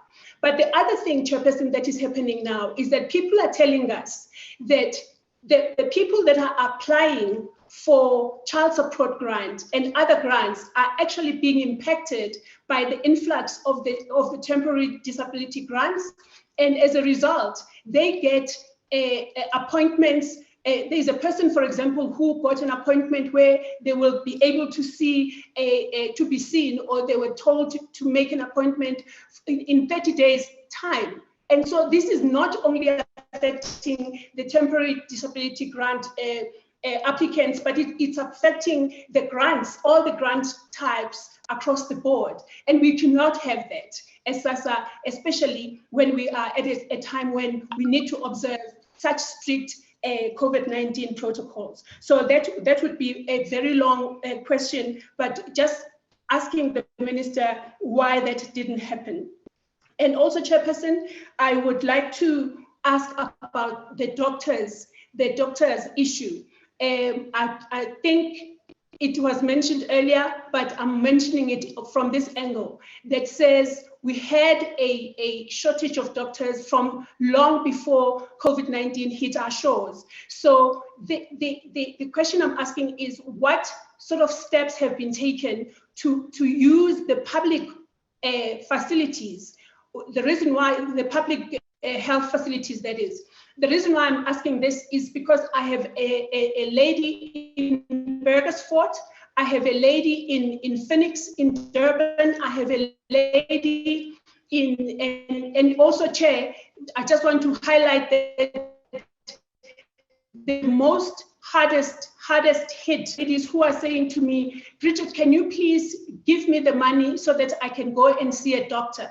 Because they cannot afford to see doctor, to go to treating doctors as SASSA calls them, but also they cannot have access to doctors in hospitals and public facilities because of COVID-19. So the issue of doctors really needs to be relooked at, because it is also one of the biggest, I think it is one of the biggest obstacles or one of the biggest hurdles, if you like, in this whole process of having this thing sorted out. So, Chair, I think I will end there because, also, Chair, thank you. I need to know what has been the history in terms of the temporary disability grants, in terms of how many have fallen off at a time at lapsing period. Because one would think that if we have been paying around this number of 210,000 temporary disability grant, it should then not be a problem if our budgets allow this to be able to extend the grants up to the end of the financial year. Because, Chair, I can tell you now, the desperation and the devastation on the ground is so to look at when you know that people have not only lost their jobs, those that are families that support these people that are temporarily disabled, but even those people that were having jobs have no jobs. So this income has become the sole income of a family. Thank you, Chair. Honorable Bilangulu.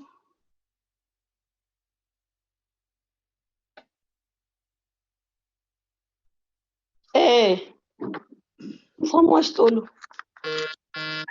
Monise ka nkarhi ni mixeweta. Ni ri lembe lerintshwa eka komiti na vaaki va South Africa hinkwerhu. Leswaku okay. Ndi macheloni, good morning, Ralocha. Chairperson, hey, speaking last, it's not good because you'll find that a lot of things that you wanted to talk about has already been touched by honorable members. But, Chair,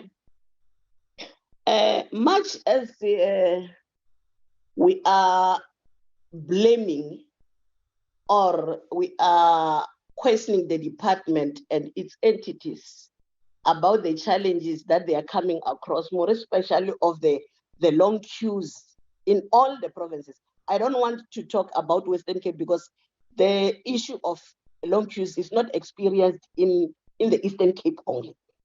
But according to me, it's happening all over the country. Because even in my province, the issue of long queues are there.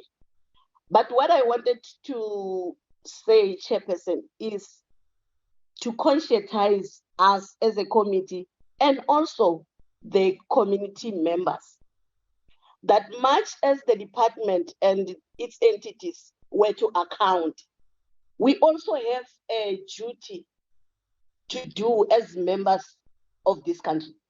to conscientize our people that when they go there, the issue of social distancing, the issue of wearing masks, they don't have to be reminded only by SASSA or by social development, but it needs to be done by all of us. Because if those people happen to be contaminated or to be positive, when they come back to our own places or our own homes, all family members are going to be affected. So we also need to teach them when we are with them at home. That's what I wanted also to talk about. I'm not in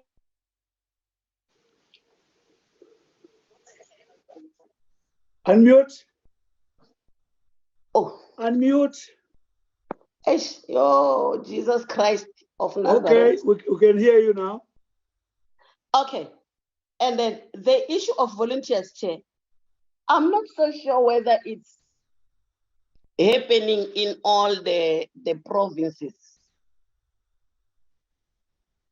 I'm not so sure whether all volunteers are there in all the provinces, but there is an issue that has been raised in one of our local command council that I attended, that when members or officials from SASSA or social development come to monitor in their shops where some people are getting money, they end up arriving there, signing the register, then they just went out to get a corner and then start working with their social media, whether they're on or WhatsApp or Facebook, but not doing the work that they are supposed to be doing at that particular point. So I think this is one of the issues that they need to check. Again, Chair, the issue of communication, I think the department needs to strengthen the issue of communication. Sometimes the challenges that are there is that the department or SASSA fail to arrive in places or in pay points on the dates that they've agreed upon and also the time. Sometimes they'll raise the issue of network. When they arrive at the other pay point, when they are late, sometimes they find that those people were there for some time and they've left. Instead of arranging the dates that they will be coming in order to give the monies to the responsible people or the clients, it took some time. There is a case in Guyana that happened that last week they were supposed to pay some of the members at Mbaula. They failed to go there. They didn't communicate the issue. There was a lot of challenges. And I feel strongly that I think issue of communication should be taken into consideration in order to make sure that our people are ahead of or are at par with the department and social and SASSA on the times and dates of their arrival at their pay points. There is one issue that I also need to be clarified, Chair. I think this is the last one. There is an allegation to say people that are getting paid at the post office, there are those that are asked 50 rands in order to be booked in line for the previous day to be at first. It's like they must book, they are given name tags or they are given papers with numbers to say you'll come tomorrow or you'll come to this date. But there are those that are coming behind to say, give me 50 rand, I'll do this for you. It's an allegation. But I feel very strongly that social development or SASSA need to do something about this. Lastly, I want to thank the Minister on the clarity that he has given upon the issue of dates, that they are not clear there on the report. But I think Honorable this one has spoken about it. So thank you very much. The very last one is the issue of 59 years, Chair. I just want to appreciate and to thank the SASSA and the department that we don't have to say all these bad things. If there's something that they did or that they are ahead of, I think we need to appreciate the issue of SRD, people who are 59 now, they won't be taken out from the system. They will be there until 60. I think we need to really appreciate that to the department and also to our government. Thank you very much. Thank you, Honorable Bilangul. For the first time, the technology has not messed you up until you finished. I prayed a lot. I am still praying for them. Thank you. Maybe it's 2020, 2021. 2021. Honorable Manganye. Nakhensa mtshami wa xitulu ni mi xeweta na va minister na department na lavo ni tirhaku na vona ni mi navelela dyambu ro nandziha Xikwembu xi hi katekisa hinkwenu. Chairperson, I want to commend the department. You know, it's very much difficult on the ground. As some of us, like other members, always when there is payment, they go to the department. I want to humbly request the department that for these long queues, we need to engage the councillors, specifically the ward councillors, so that we must assist each other. They must remind community that this day is only for elderly. This day is only, if they can, during that week of payment, councillors will be of helpful to Loud Hail twice on that week, so as to remind the elderly that, and the young ones, that it's only you elderly that will come and collect your money on this day. That one will, it won't take all the hassles that we have, but it will assist us a lot. Because I'm saying this because I normally take my chorki, because I don't have this big car. I take my test, I ask the councillor, can you get into this car with me and Loud Hail in all of your village? It have assisted that ward. So if we can extend, because the issue of relying on these volunteers that are mending the queues, they won't manage our people. They won't manage them. It's so difficult. Sometimes you're supposed to speak to an elderly and then he say, hey, what is this young woman saying? I'm waiting for my money here. That one, it needs all of us to do that education on the ground. Because it's, as Honorable Bilangulu have already alluded, it's not the department only. We also are at home, like some of department staff that have been infected by this COVID. So let's play our part.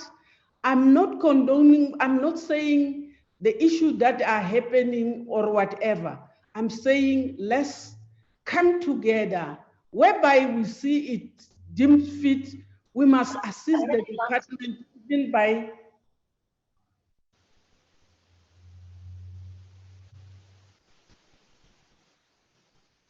What's the in Northwest? Mpo is disturbing me. Somebody with the name of Mpo, I don't know, is trying to disturb me. Up in Northwest. I'm saying we must assist each other. It's difficult. Pressure, getting sick, staff sometimes don't all come to the office because the others are infected. When they are infected, I don't see others who are coming in for those who are infected. So we must assist the department by strategies. I know they have strategies, but some they don't have this little one that I'm talking about. And then I must also thank the minister, because I don't want to repeat what all the members have said, by saying upfront about the disability, because what is hindering at the pay point sometimes is this disability when they come and they can't register and so forth. So in assisting the department, let's get those forms so that we must, when we are around here at home, we must assist in honest, so that the Department of SASSA and Social Development, we must assist each other, because this is a huge mammoth task that they are facing with. We are all at home now. People have lost the job. What they are looking at now is government. They don't want even to know that SASSA don't have money. So that strategy must be forwarded to the committee, so that if we may assist, we must know through the portfolio committee that yes, we have adopted that issue of councillors. And then the other thing that I want to talk about is this thing of revisiting the issue of post office. The other one I can see, because it is the bank and whatever. This issue of the post office, money is arriving late. And then when the money at the post office arrive late, people have already agitated by standing in the long queues and so on. Even if when people are there and police are there, our people can't adhere to the issue of social distance. They are fighting each other. You end up getting into this fight because you wanted to assist. So Mina, I think whatever that you are doing also in assisting, I don't want to repeat what others have said, but I must thank you even on those one of them that we have reported to the chairperson, because we are hitting the chairperson if we don't get a hold of a department to say, yeah, go to Kaelicha, because people, they have our contact through Parliament. So they will phone each and every one to get assistance. So I must say. No, proceed, ma'am. Oh, I thought you say I must stop. I say I speak two things and you say I must stop. You didn't speak two things. These are not two things, but proceed. Thank you. These are not two things. Okay, thanks to you, Chair. I don't want to speak too much because I'm also attending the meeting of SASSA here at home. So I think we must, the department must communicate. This communication is key. If there is no communication, I think we can't even help. So communicate in advance so that people must also assist you. I don't have much to say because really the issue of SASSA is affecting all of us, whether you are getting grants or not, because we are there for the people. We couldn't be here if it was not the community that we are saving to be here. Make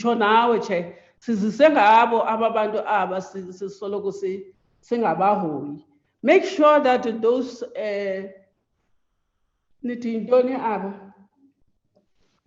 those volunteers, they must put some text that people will see that these are the volunteers, because I've never come across the volunteers. So I humbly request, we are not here to hit on the department. We are here to assist each other. Thank you very much, Chair.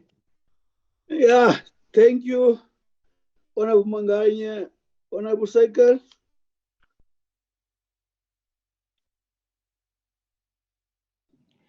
Thank you, Chair.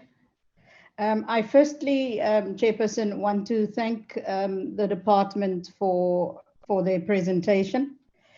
And I must say also thank you to the department and the minister for the quick response to come and present themselves before the committee regarding this crisis. I really want to also just add what Honorable Breed and Honorable Van der Merwe said, which is that we must appreciate the pressure the department is under. We are in a perfect storm where sickness, death, and poverty are now in front of us. And the concern here is, like Honorable Aris pointed out, that there is a humanitarian crisis that is developing in our country. And to avert it will take considerable efforts, Chair, for this not to happen. I know that there are pockets within our communities where one can say that that is already happening. So what must be done? And I think if the department continues to be operational rather than be very strategic and innovative in the approaches that they will adopt to respond to what is a tidal wave of need, we will continue to have this crisis.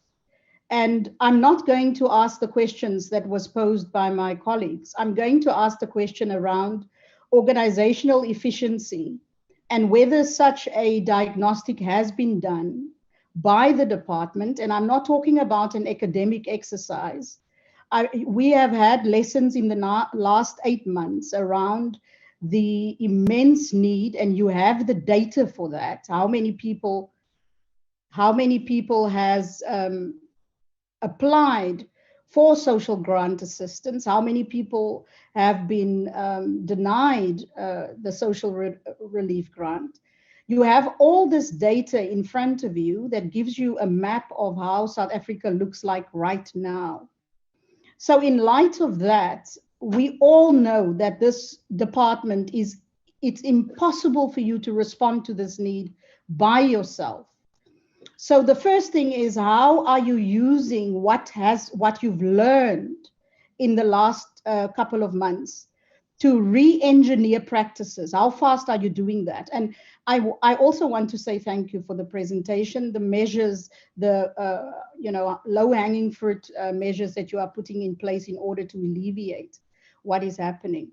But in terms of organizational efficiency, the committee must ask the question whether the department is just reactive, or whether the department now is really going to do a deep dive exercise to really re-engineer the way that we do things. There was a significant investment in IT.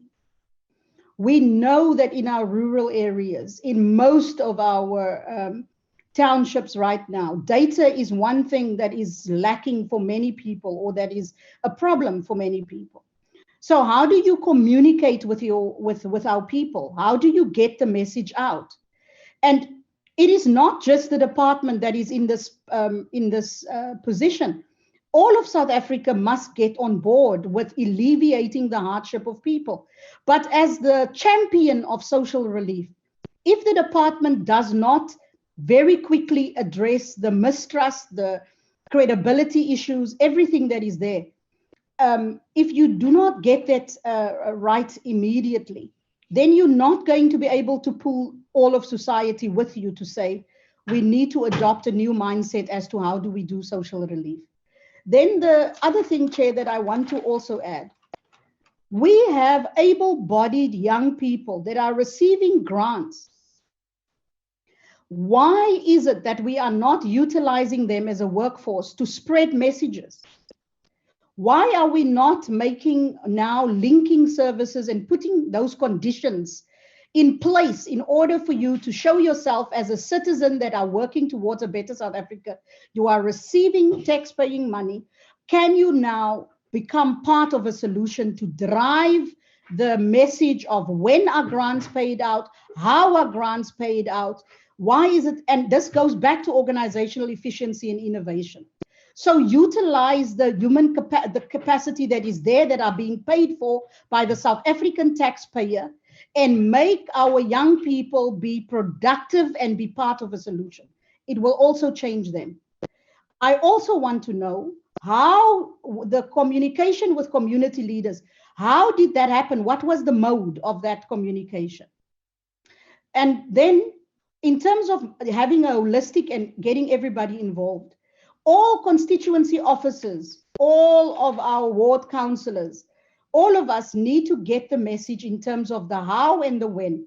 So can the department please provide us, not now with the necessary information in all the formats, so that we put it up in the constituency offices, we utilize it on our social media pages, and that we get all of the information out so that we become part of the messaging of the department. I really appreciate the fact, I know all of us are under pressure. All of us, you are under tremendous pressure. We cannot take that away. So I really want to say to every single person that works within social development, we realize the pressure you're under, but we cannot afford for you to drop the ball. If you drop this ball, the security, the national security of South Africa is at stake. If you continue in the same vein, the people who are not performing must go. People must perform in the jobs that they are appointed to. And we must use the people that are available and on board and augment the services by making use of all the human capacity that we have, Chair. The community doctors, the doctors that do community service, how do we utilize, how do we make that part of what we are doing right now in order to alleviate the burden? How do we do that? That is all that I would say, Chair. Thank you. Thank you. Our last is Honorable Mvana. Thank you, Chairperson. Greetings to every honorable member. Chair, I just want to start where Honorable Manganyi ended in terms on how and the strategy on how can we make sure that in terms of this grant that is supposed to have been terminated during December month. I think the issue of the municipalities is the best, Chairperson, knowing exactly on how the municipalities are working. If each and every province can try their level best to meet with the mayors, speakers, to assist in terms of trying to disseminate the information into words, because now I'm thinking of the villages, on how are they going to do and get the information of this. Yes, of course, some of other people, beneficiaries, were aware that these grants were temporal, so they need to be assessed again. But they will try a luck to go choose in any.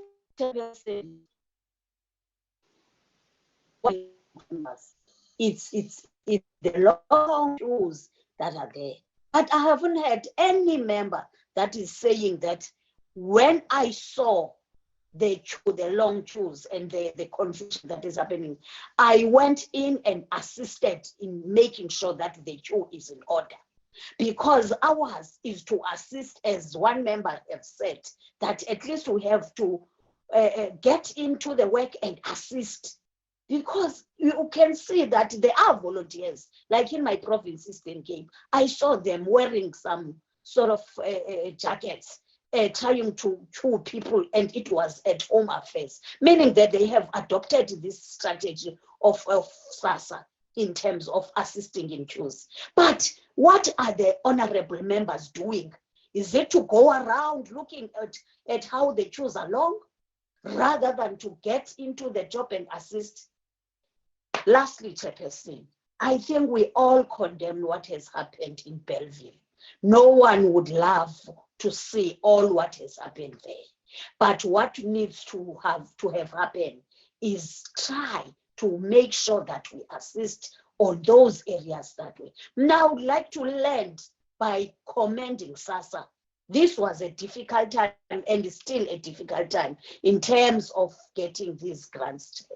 So they must keep up the good work that they are doing. I never expected that this thing of 350s and all these grants will be able to reach where we are today.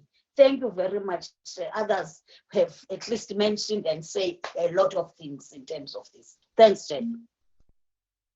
Thank you, Honorable Mvana. So, our list.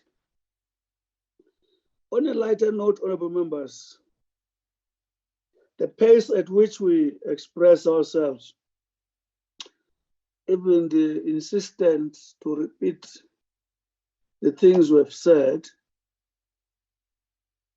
if this is the responsiveness of the committee to challenges like this, we also need to look at ourselves, but put that aside. A lot of things have been said by members. But I think the biggest thing, Honorable Minister, is the customer experience. Customer experience. Everything we've spoken about here is the customer experience. It speaks to the capacity of reassessment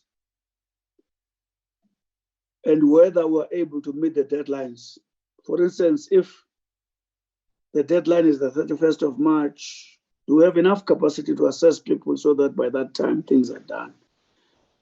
The issue of call centers, I mean, if they have got a purpose, it means they must serve the purpose.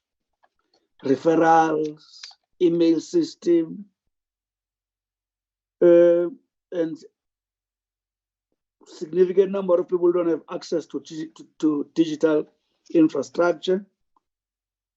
Lack of telephones for people to phone and make appointments. And I can go on and on and on, but the key thing is customer experience. I think the challenge we're faced with, Honorable Minister, is that this customer experience is not new. It's just being worsened now by COVID. And I reinforce and support those who say they acknowledge what you've just said now at the beginning, that very urgently we need a plan by the department this year. This could, in your legacy, Minister, be the major delivery.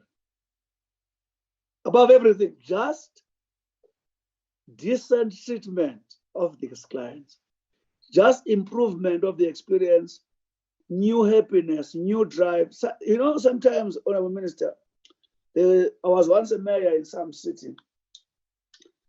We were not able to deliver everything that people want, but our communication, our responsiveness to their problems, our availability whenever we were required to explain, reduced the tension without people getting everything they wanted.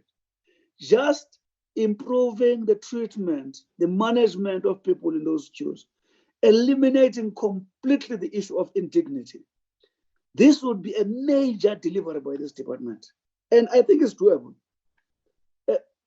If we have a plan that help us do all that which is within our powers, so that other stakeholders contribute where they can.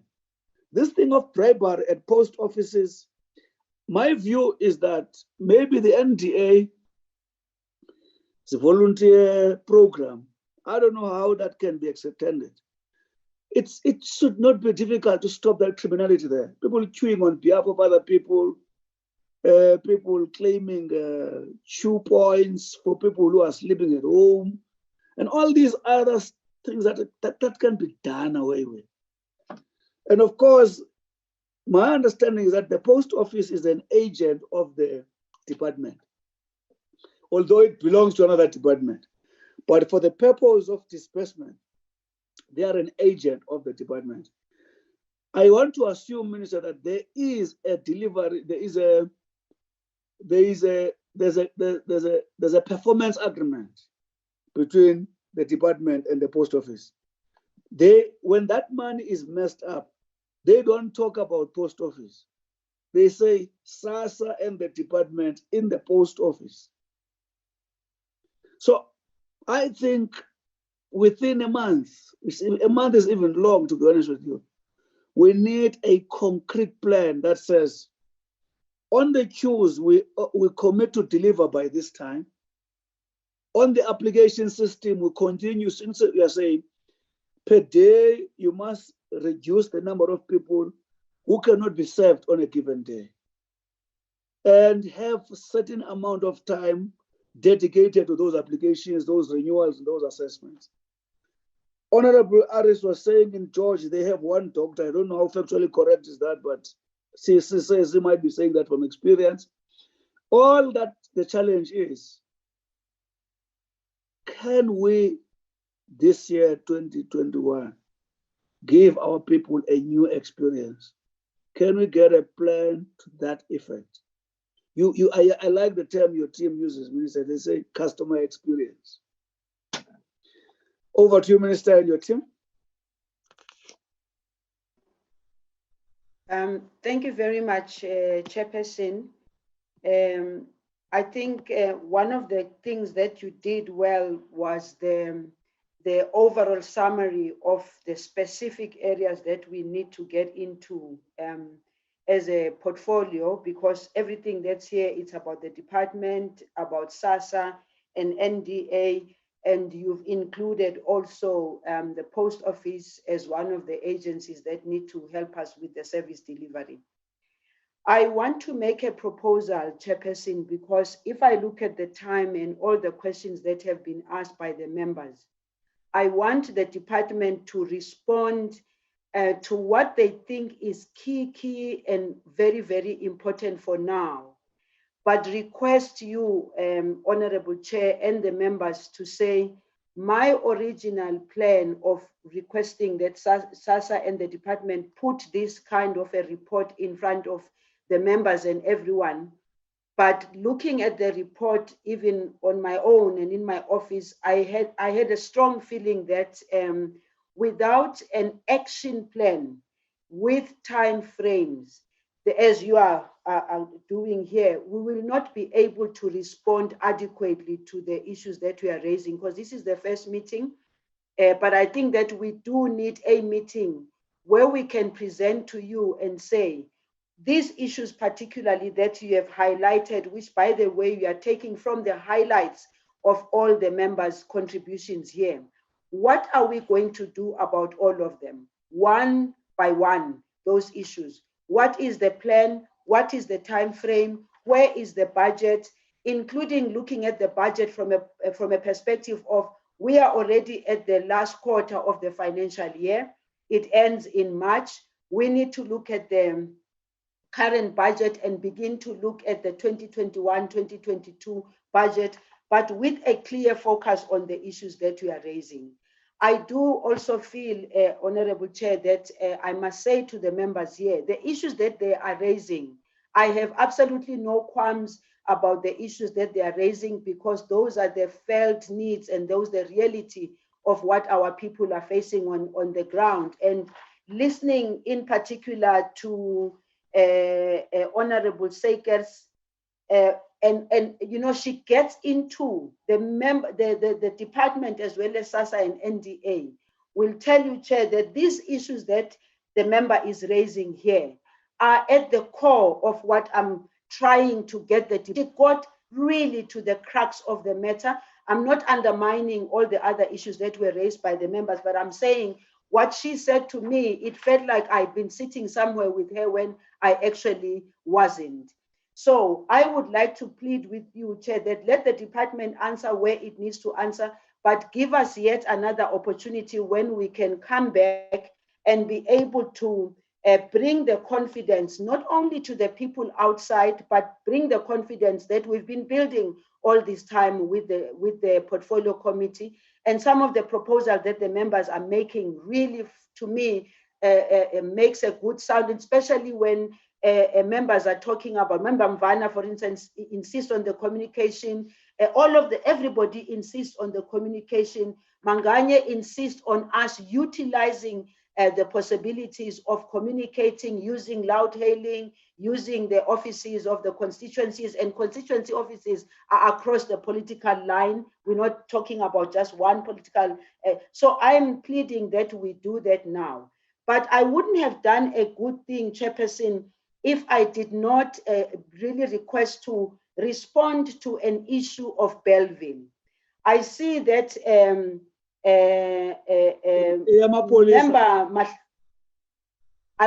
there's one issue. I see that Member Masangu has issued a statement already while we are here. And personally, I don't have, not gonna fight that because that's the responsibility of Member Masangu, her party and everything. But we are here in the committee. And also Member Abrams did raise the issue. The issue is about facts about what happened in terms of me getting into the CASPA and people saying that I was not in touch with what is happening on the ground. May I put it on record clear in this committee? First and foremost, I was there together with the CEO of SASSA, together with everybody. The first thing we did, we never ran to the police or anybody. We had to deal with the people right there in the queues, speak to them and express ourselves and request that they keep to the distance and all. Secondly, I only got onto the CASPA simply because we did not have a loud hailer, which, by the way, the department will tell you and CEO will tell you.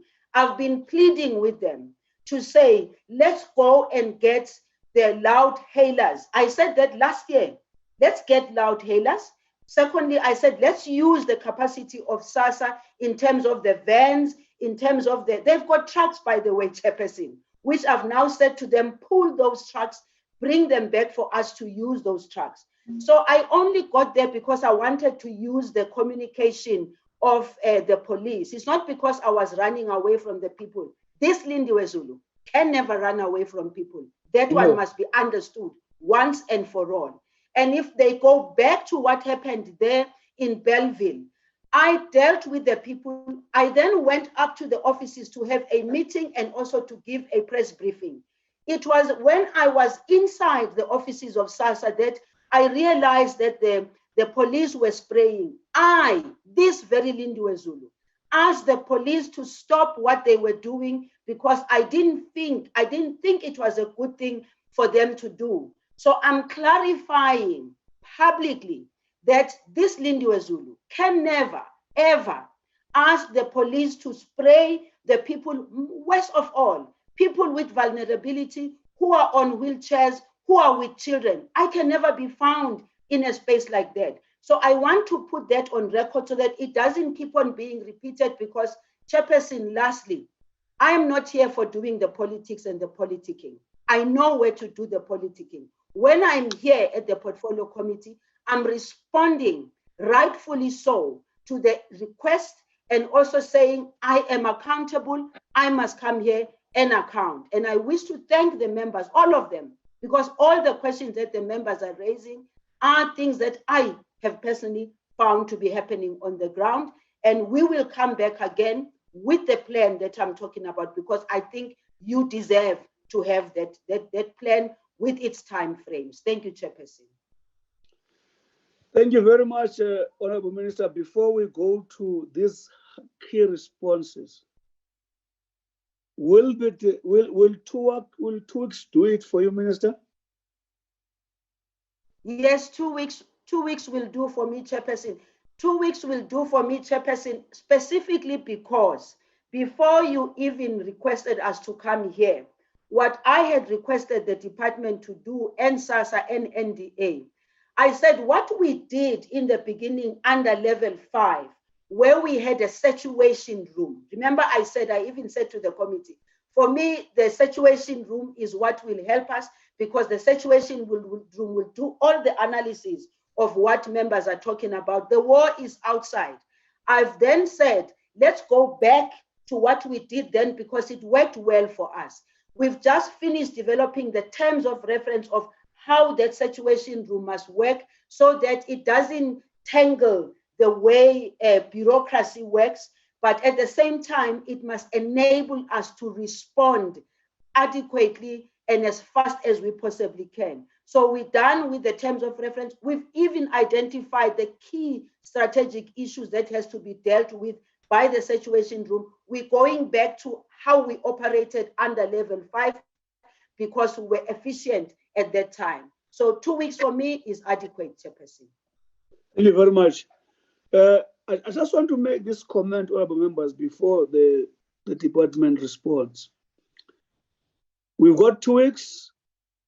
You are not required to respond to every detail, just key issues that will assist the public to understand certain things. Because there are questions that have been raised, which the public will not wait for 2 weeks. And I think the minister will support us on that. But the minister commits to 2 weeks, because I think it's better to deal with a concrete plan of implementation than massaging one another with nice and sweet responses here. There are a few points that I want to make, honorable members, that you see, where I work personally, we are a multi-party committee team. Successfully, I discourage the abuse of majoritarianism, and I think we've worked well in as far as that. That's why it is important to make sure that we must never confuse decency with a platform for politicking when we deal with matters where we're supposed to be as non-partisan as possible. So we must be very careful, work very carefully in that line, because a naughty chairperson will allow a direction of majoritarianism. And it also doesn't help us. So when we try to work together to try to be as non-partisan as possible, it's not because other parties, as a majority party is scared of using its majority, but parties must express their views. And to me, if parties don't express their views on these matters, we wouldn't call this a multi-party committee. But there must be harmony between that and minimum non-partisanship when we deal with issues that are very, very supposed to be unifying us. I don't want to go to specific. I'm just feeling that I must make this statement, honorable members, because let's just avoid it. And I think it's going to help us a long way. Parties must politic. Even if you say so-and-so is corrupt, you will not be attacked for that. That's what parties are supposed to do. But I say we must find a healthy relationship between partisanship and non-partisanship, because those are two sides of the same coin in political science. Let's do that. Honorable members, I hope you will agree with me when I say the minister committing to a concrete plan in 2 weeks' time doesn't necessitate a response to every detail here. Key issues that the public have to understand. For instance, if Honorable Abrams, I think Honorable Abrams and the other Honorable Van der Merwe speak about referrals, speak about call centers, speak about email system, those matters should be responded clearly here, so that the public wants to use those things today. It's not going to wait for a 2 weeks or to call. I'm sure you understand, CEO, what are the immediate issues to respond to, where the public needs to respond. But in 2 weeks' time, a concrete plan is more useful for us than an engagement for sake of engagement. CEO or DG, I don't know who leads. Sorry, Chairperson, this is Bridget. Sorry, Honorable Masango. Oh, yeah, thanks, Chair, for this opportunity. I just want to clarify that I have not issued a statement as we are sitting here. I don't know where the Honorable Minister is taking that from, and I find it very, very concerning that the Minister can say that. I have not issued any statement today as I'm sitting here. I'm sitting in the meeting and I have not issued a statement. Well, thank you for clarifying that, Honorable Masango. Thanks for clarifying that. You have got a right to issue it, but there's timing in all these things. If it's there, we can't tell you when to issue it, but at times, timing is very important for the unit of the community. I want parties to exercise their right, but let's find a decent way of doing it. But I'm happy that you have clarified that. DG and your team? Thank you, Chairperson, and thank you to the honourable members for the comments. We've taken serious notes, and we will certainly respond in line with the commitment made by the Minister. Let me ask the CEO and Diane to respond to the bulk of the questions asked, and then I will come in at the end. Thank you very much, Chair. CEO. Chair, thank you very much again for the guidance in terms of what are the issues that we need to focus on. I will just deal with the issue of the call center and indicate that I know that the regional call centers may not have sufficient capacity. That's why we've actually made sure that we outsource the call center so that we can make sure that all the clients are actually attended to. The company we've outsourced to got trained last week. They started actually serving customers today. Already just this morning, they got 3,000. Just a second, CEO. When did the call center system start? We had to go out on tender, Chair, and we contracted with the company. We brought the company on board in December. Is it a new system? Is it a new system in SASSA? It's an extension of what we have, Chair, because we realized that we're not getting to all the clients. That's why we went to actually outsource and get more capacity. This company is providing with 300 call center agents. We actually are working with a company that helped us in terms of building the current system for the 350. For us to have a bot, because with the 350, people don't have to come to SASSA to get information. So that company is assisting us to make sure that it can be automated in terms of people being able to get a clarification. So it's one company on the call with 300 call agents that are going to be over and above the agents that we have, because we know that we don't have enough. We also, Chair and honorable members, have done a business case where we're going to build a call center, which is a one-stop call center that will Just a second. I'm going to be a bit difficult on this, CEO. You must bear with me. I'm sitting here. I want to use a call center. I'm sitting somewhere in Nkandla, somewhere in Northwest.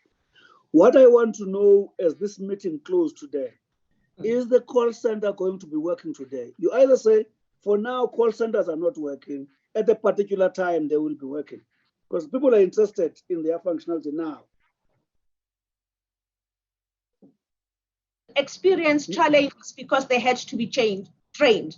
But come next week, Chair, it will be working in full capacity. We also will have the bot system that will be able to automate other calls to be done using a digital environment. So I do agree that the call center is a major problem. So we'll focus on centralizing it over and above looking at the regional ones.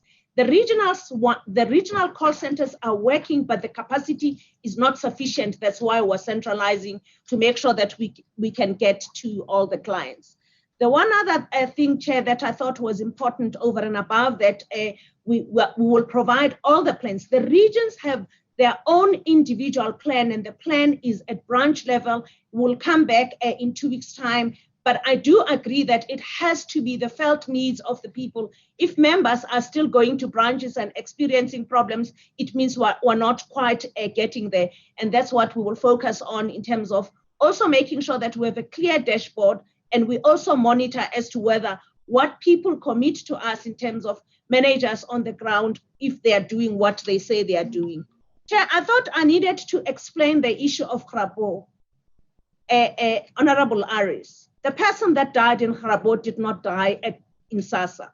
The person that died in Grabo died in a center, the centers that are intergovernmental centers, and was not even a SASSA client. I thought it was important to clarify that. Sorry, I didn't ask that question, just a correction. Sorry, Honorable Aris, I think it was another member. My sincere apologies. That member has heard now. Proceed. It's not Aris. Let's proceed. Thank you, Honorable Aris, for defending yourself. On the issue of doctors and where customers can go, let me clarify first the issue of the form. My apologies if the form hasn't gotten to the members, but we did give to the secretary of the portfolio committee not only the form, but the process in terms of how it works. And if something did fall off, we'll make sure that after this meeting, we again give the form and also the process so that as members engage their constituencies on the ground, they know as to how does the process actually work. On the issue of the doctors, the 475 doctors that the minister was referring to, these are specifically SASSA doctors that we've contracted. It doesn't mean that a client cannot go to a health facility, because that's where they start. That's where their records actually are, because our doctors would not necessarily have the records, but they would also refer to the records. I need to clarify on the issue of Western Cape and the doctors and the fact that we had 9 doctors. We went out again in Western Cape, and we got very good interest in terms of support from the doctors. We had 500 doctors showing interest, and the 33 that we're talking about are the ones that are going to be trained already this Thursday, so that we can make sure that we're responsive in terms of the issues that are affecting particularly Western Cape because of their actual numbers. All the other regions have doctors, and we want to believe that they have sufficient doctors, and we've allowed the doctors to work on more clients and work what you call extended hours, so that we can make sure that we get to all the clients. Again, we'll come back and make sure as to how we address how we've are tracking in each and every region in terms of what the plans are. I thought I should highlight those particular ones, but I must say that I'm equally disappointed that we get plans and sorry, Tots. There's a complication. Maybe IT people will sort it out. They say you have closed your video, but I can see you. But there's somewhere you are not being seen. I don't know where the problem is. Okay, I've tried to go back.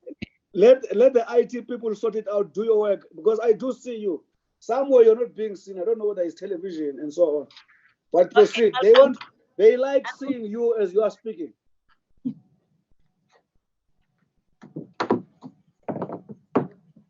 I've moved seats, Chair, so I hope this is... Oh, you are responsible for the confusion. Proceed. I think it's because the team was sitting here, Chair. Chair, South Africa wants to see you.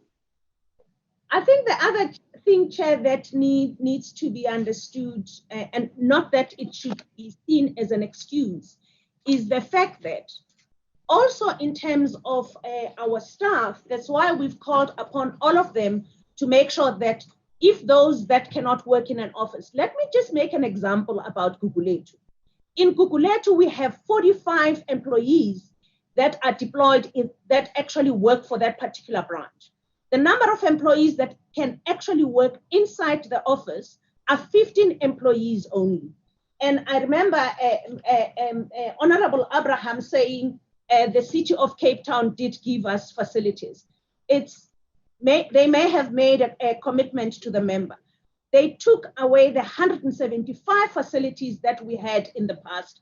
And it's only again this week that we got support from the city in terms of, again, having a memorandum so that they can give us access to the facilities that they have. We do have 11, for example, in the metro. And just to clarify, In the metro of the city of Western Cape, 63% of the clients that we have, of the 53,000 clients, they all come to the metro. And we now have access to 11 offices in the metro. So that's what we're going to have to work around. We've agreed with the team that they will have capacity in terms of funding so that if they have to go and get private facilities for them to be able to provide support, for the doctors to be able to get support, that they have budget to be able to do that. The other issue, Chair, that we worked with was we also had a meeting with the Human Rights Commission whereby we agreed that we'll work as a collective to engage also churches, so that where there's churches that are available, whereby we can get support to have access to other facilities in instances where we don't have facilities in the city or in the cities, we can be able to work from there. Chair, last year when the pandemic started, the minister wrote to Minister Nkosazana to request that COCTA actually assist us with regards to the facilities. And we got support in most of the areas, but unfortunately in some areas, like the city of Cape Town, we were just not having the meeting of minds. But I'm grateful to say, Chair, that we have the meeting of minds. We do have 11 offices now in the metro, 52 of 31 offices in the West region. So we do have access now already to about 93 offices that we didn't have last week. Now we have access to those offices. We can then be able to get to those clients. I wanted to talk to also the issue of business re-engineering. I agree with the Honorable about us looking at how do we do our business differently. We were, again, unfortunately, disturbed by the fact that we couldn't deal with the other issues that we had planned for the year in terms of looking at what capacity we have, what processes are we using, because some of the processes are archaic, not just the processes, but also the policies. So it's what we're going to be focusing on. We now have what you call a capacity in terms of consultants that are going to help us to be able to do this. And we're going to make sure that we come back to the portfolio committee and give a view as to what is it that we're doing on a continuous basis so that we can ensure that the experience that our customers actually have on the ground is improved. I'll hand over to Diane if there's any few other issues that she can respond to, but or the DG, so that they can respond to those. Thank you, Chair. We are wrapping up. We're not dealing with details. We're dealing with the immediate issues. DG, are you closing? Thank you very much, Chair, and indeed, thank you very much to the honourable members. And I want to just say one thing, Honourable Chairperson, and I think the CEO spoke to it now at the end, around the question that was raised by Honourable Sukers around organizational efficiencies. You know, and it's a brilliant question, and I want to really appreciate that question. Sorry, can I advise? It's a brotherly advice. You must never say the question of a political principle is brilliant, because the opposite is that it may be stupid. And I'm sure that is not your intention. Yes, indeed. I'm protecting you. Thank you, Honourable Chair, for the protection. Thank you for that guidance, Chairperson. Thank you for the questions, Chair. So I want to highlight, Chairperson, that we pay, as an organization, we pay more than any other organization in the country, and possibly more, and possibly even on the continent. We pay just over 18 million grants to 12 million recipients. And in the past 6 months or so, we've had to pay an additional close to 10 million recipients, almost 22 million recipients or grants, recipients are receiving grants, and making us the largest payer in the country. And when you have that magnitude of work that you have to do, one would expect that you would be as efficient and effective as possible. And I want to assure the honorable members that we do have on a regular basis engagements from an oversight perspective and governance perspective, but also in terms of ensuring that we look at organizational efficiencies. And in some areas we get it right. In some areas we may miss this one or two areas.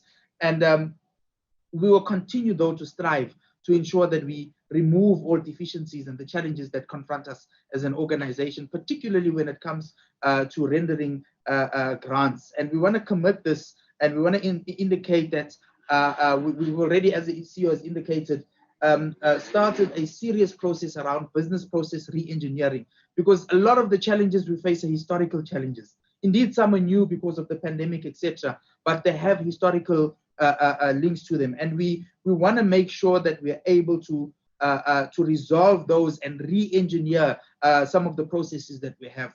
I remember talking to, I think it was the minister yesterday, and she advised how in certain countries in Brazil, grants recipients actually get an SMS to say you can now come to the office in an hour's time, and so on and so forth, as opposed to recipients standing in lines from 4 o'clock in the morning, etc. So we want to get to those levels where we are able to address those specific challenges and indeed the outdated systems. So we want to be able to provide a certainty and confidence, Chairperson, in our clients, and to ensure that the experience and dignity is upheld. And so we have the responsibility of ensuring that we do not let our clients down. And we will ensure that we do this by improving our services. And indeed, in the next 2 weeks, we will come back with a very convincing plan to be able to indicate, and in a dashboard format, the implementation of some of the measures that we've already put in place, because the short-term measures are measures that are already actually in place from a few weeks back.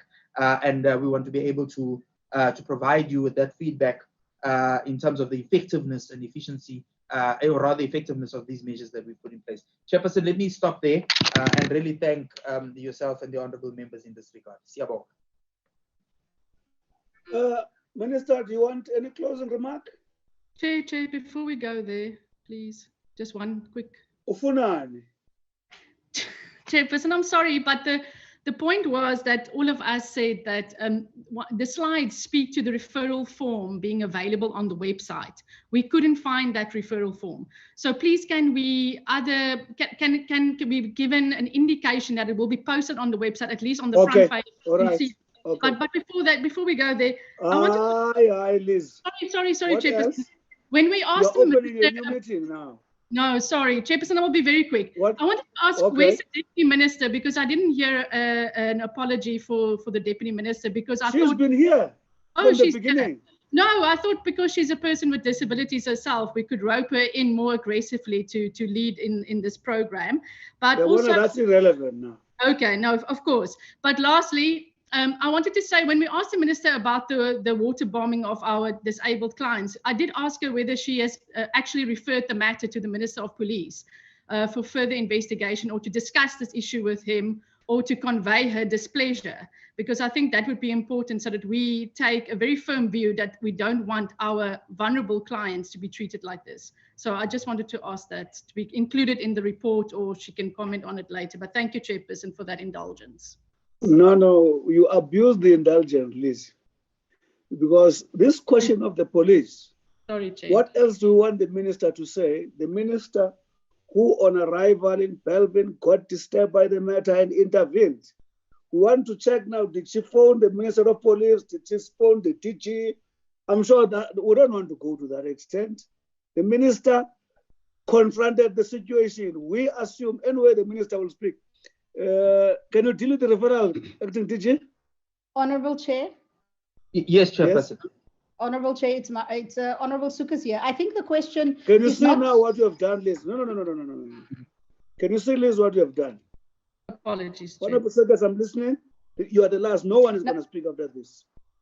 No, Chair. I just wanted to say, I think the question was the behavior by SAPS that needs to be addressed, not the minister's response, but what SAPS has... your response. Your response is also irrelevant, with due respect. We are not, even myself, I'm not speaking about the behavior of the minister. The members of the committee wanted to know if anything is being done or anything was being done. The minister has explained her intervention. All I'm requesting is that other details may not be necessary, but the minister will speak because Honorable Liz wants to know whether it has been communicated to the Minister of Police. No one has referred to her conduct. I accept that.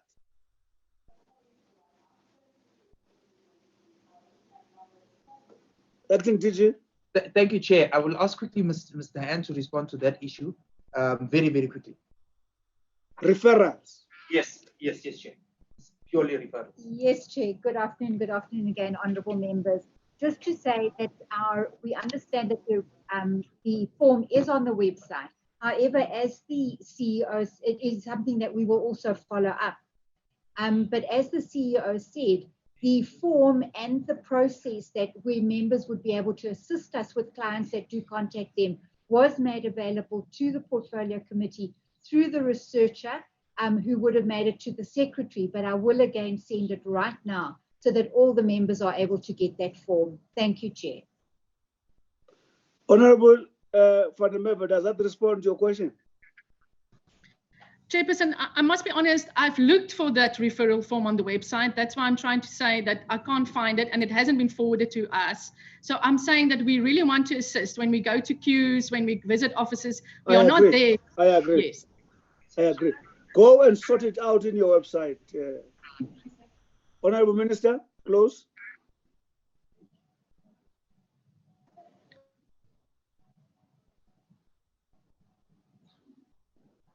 And thank you for your closure. I think I've explained myself point of wrong information that was there, that was saying I almost like ran into the CASPA for cover. Okay, it wasn't the myself. Secondly, I've explained myself also that when I saw that spraying, I am the one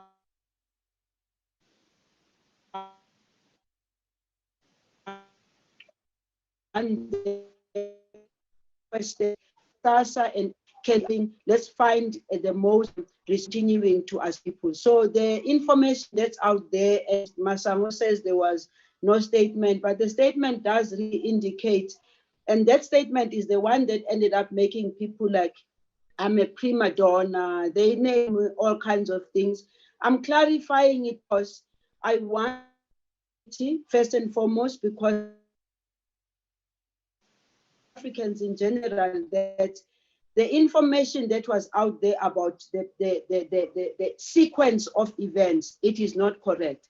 Lastly, I also do want to indicate that the Human Rights Commission, together with the city of Cape Town, is dealing with the matter right now because it was an action of the police that needs to be dealt with. And I am in touch with the Minister of Police. And when we come back now to bring the report, I'm 100% sure that we'll be coming back with the information pertaining to that. Thank you, Chairperson.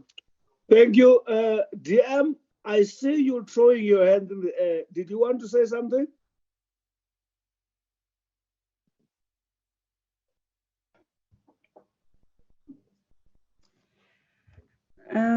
Thank you, Chairperson. No, I'm done, Chair.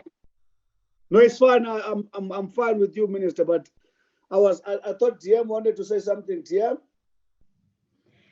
Not much, except to say when all is said and done, I am a disabled person representing the very sector that everybody has been discussing about. Thank you very much, Chairperson. Thank you. 2 weeks' time, we get a report, honorable members, which is not sweet talking, which is articulating the concrete plan to intervene in timeframes. Am I right that I'm representing yourselves in that point? Yes, Chair. Thank you very much. I love you all. Continue to enjoy your life spoils of the beginning of the year. The meeting is adjourned. Thank you very much. I must thank the staff for the quick response. Thank you, honorable members. Thank you to the staff for always the consistent support whenever they are technically called upon. Thank you very much. The meeting is adjourned. Thank you very much, Thank Chairperson. you, Chairperson. Bilankulu, dumela Bye, mme. colleagues. Dumela. Thank you, Chair. O kae msadi? Ke teng le kae msadi? Awa ke ona. Good to see you.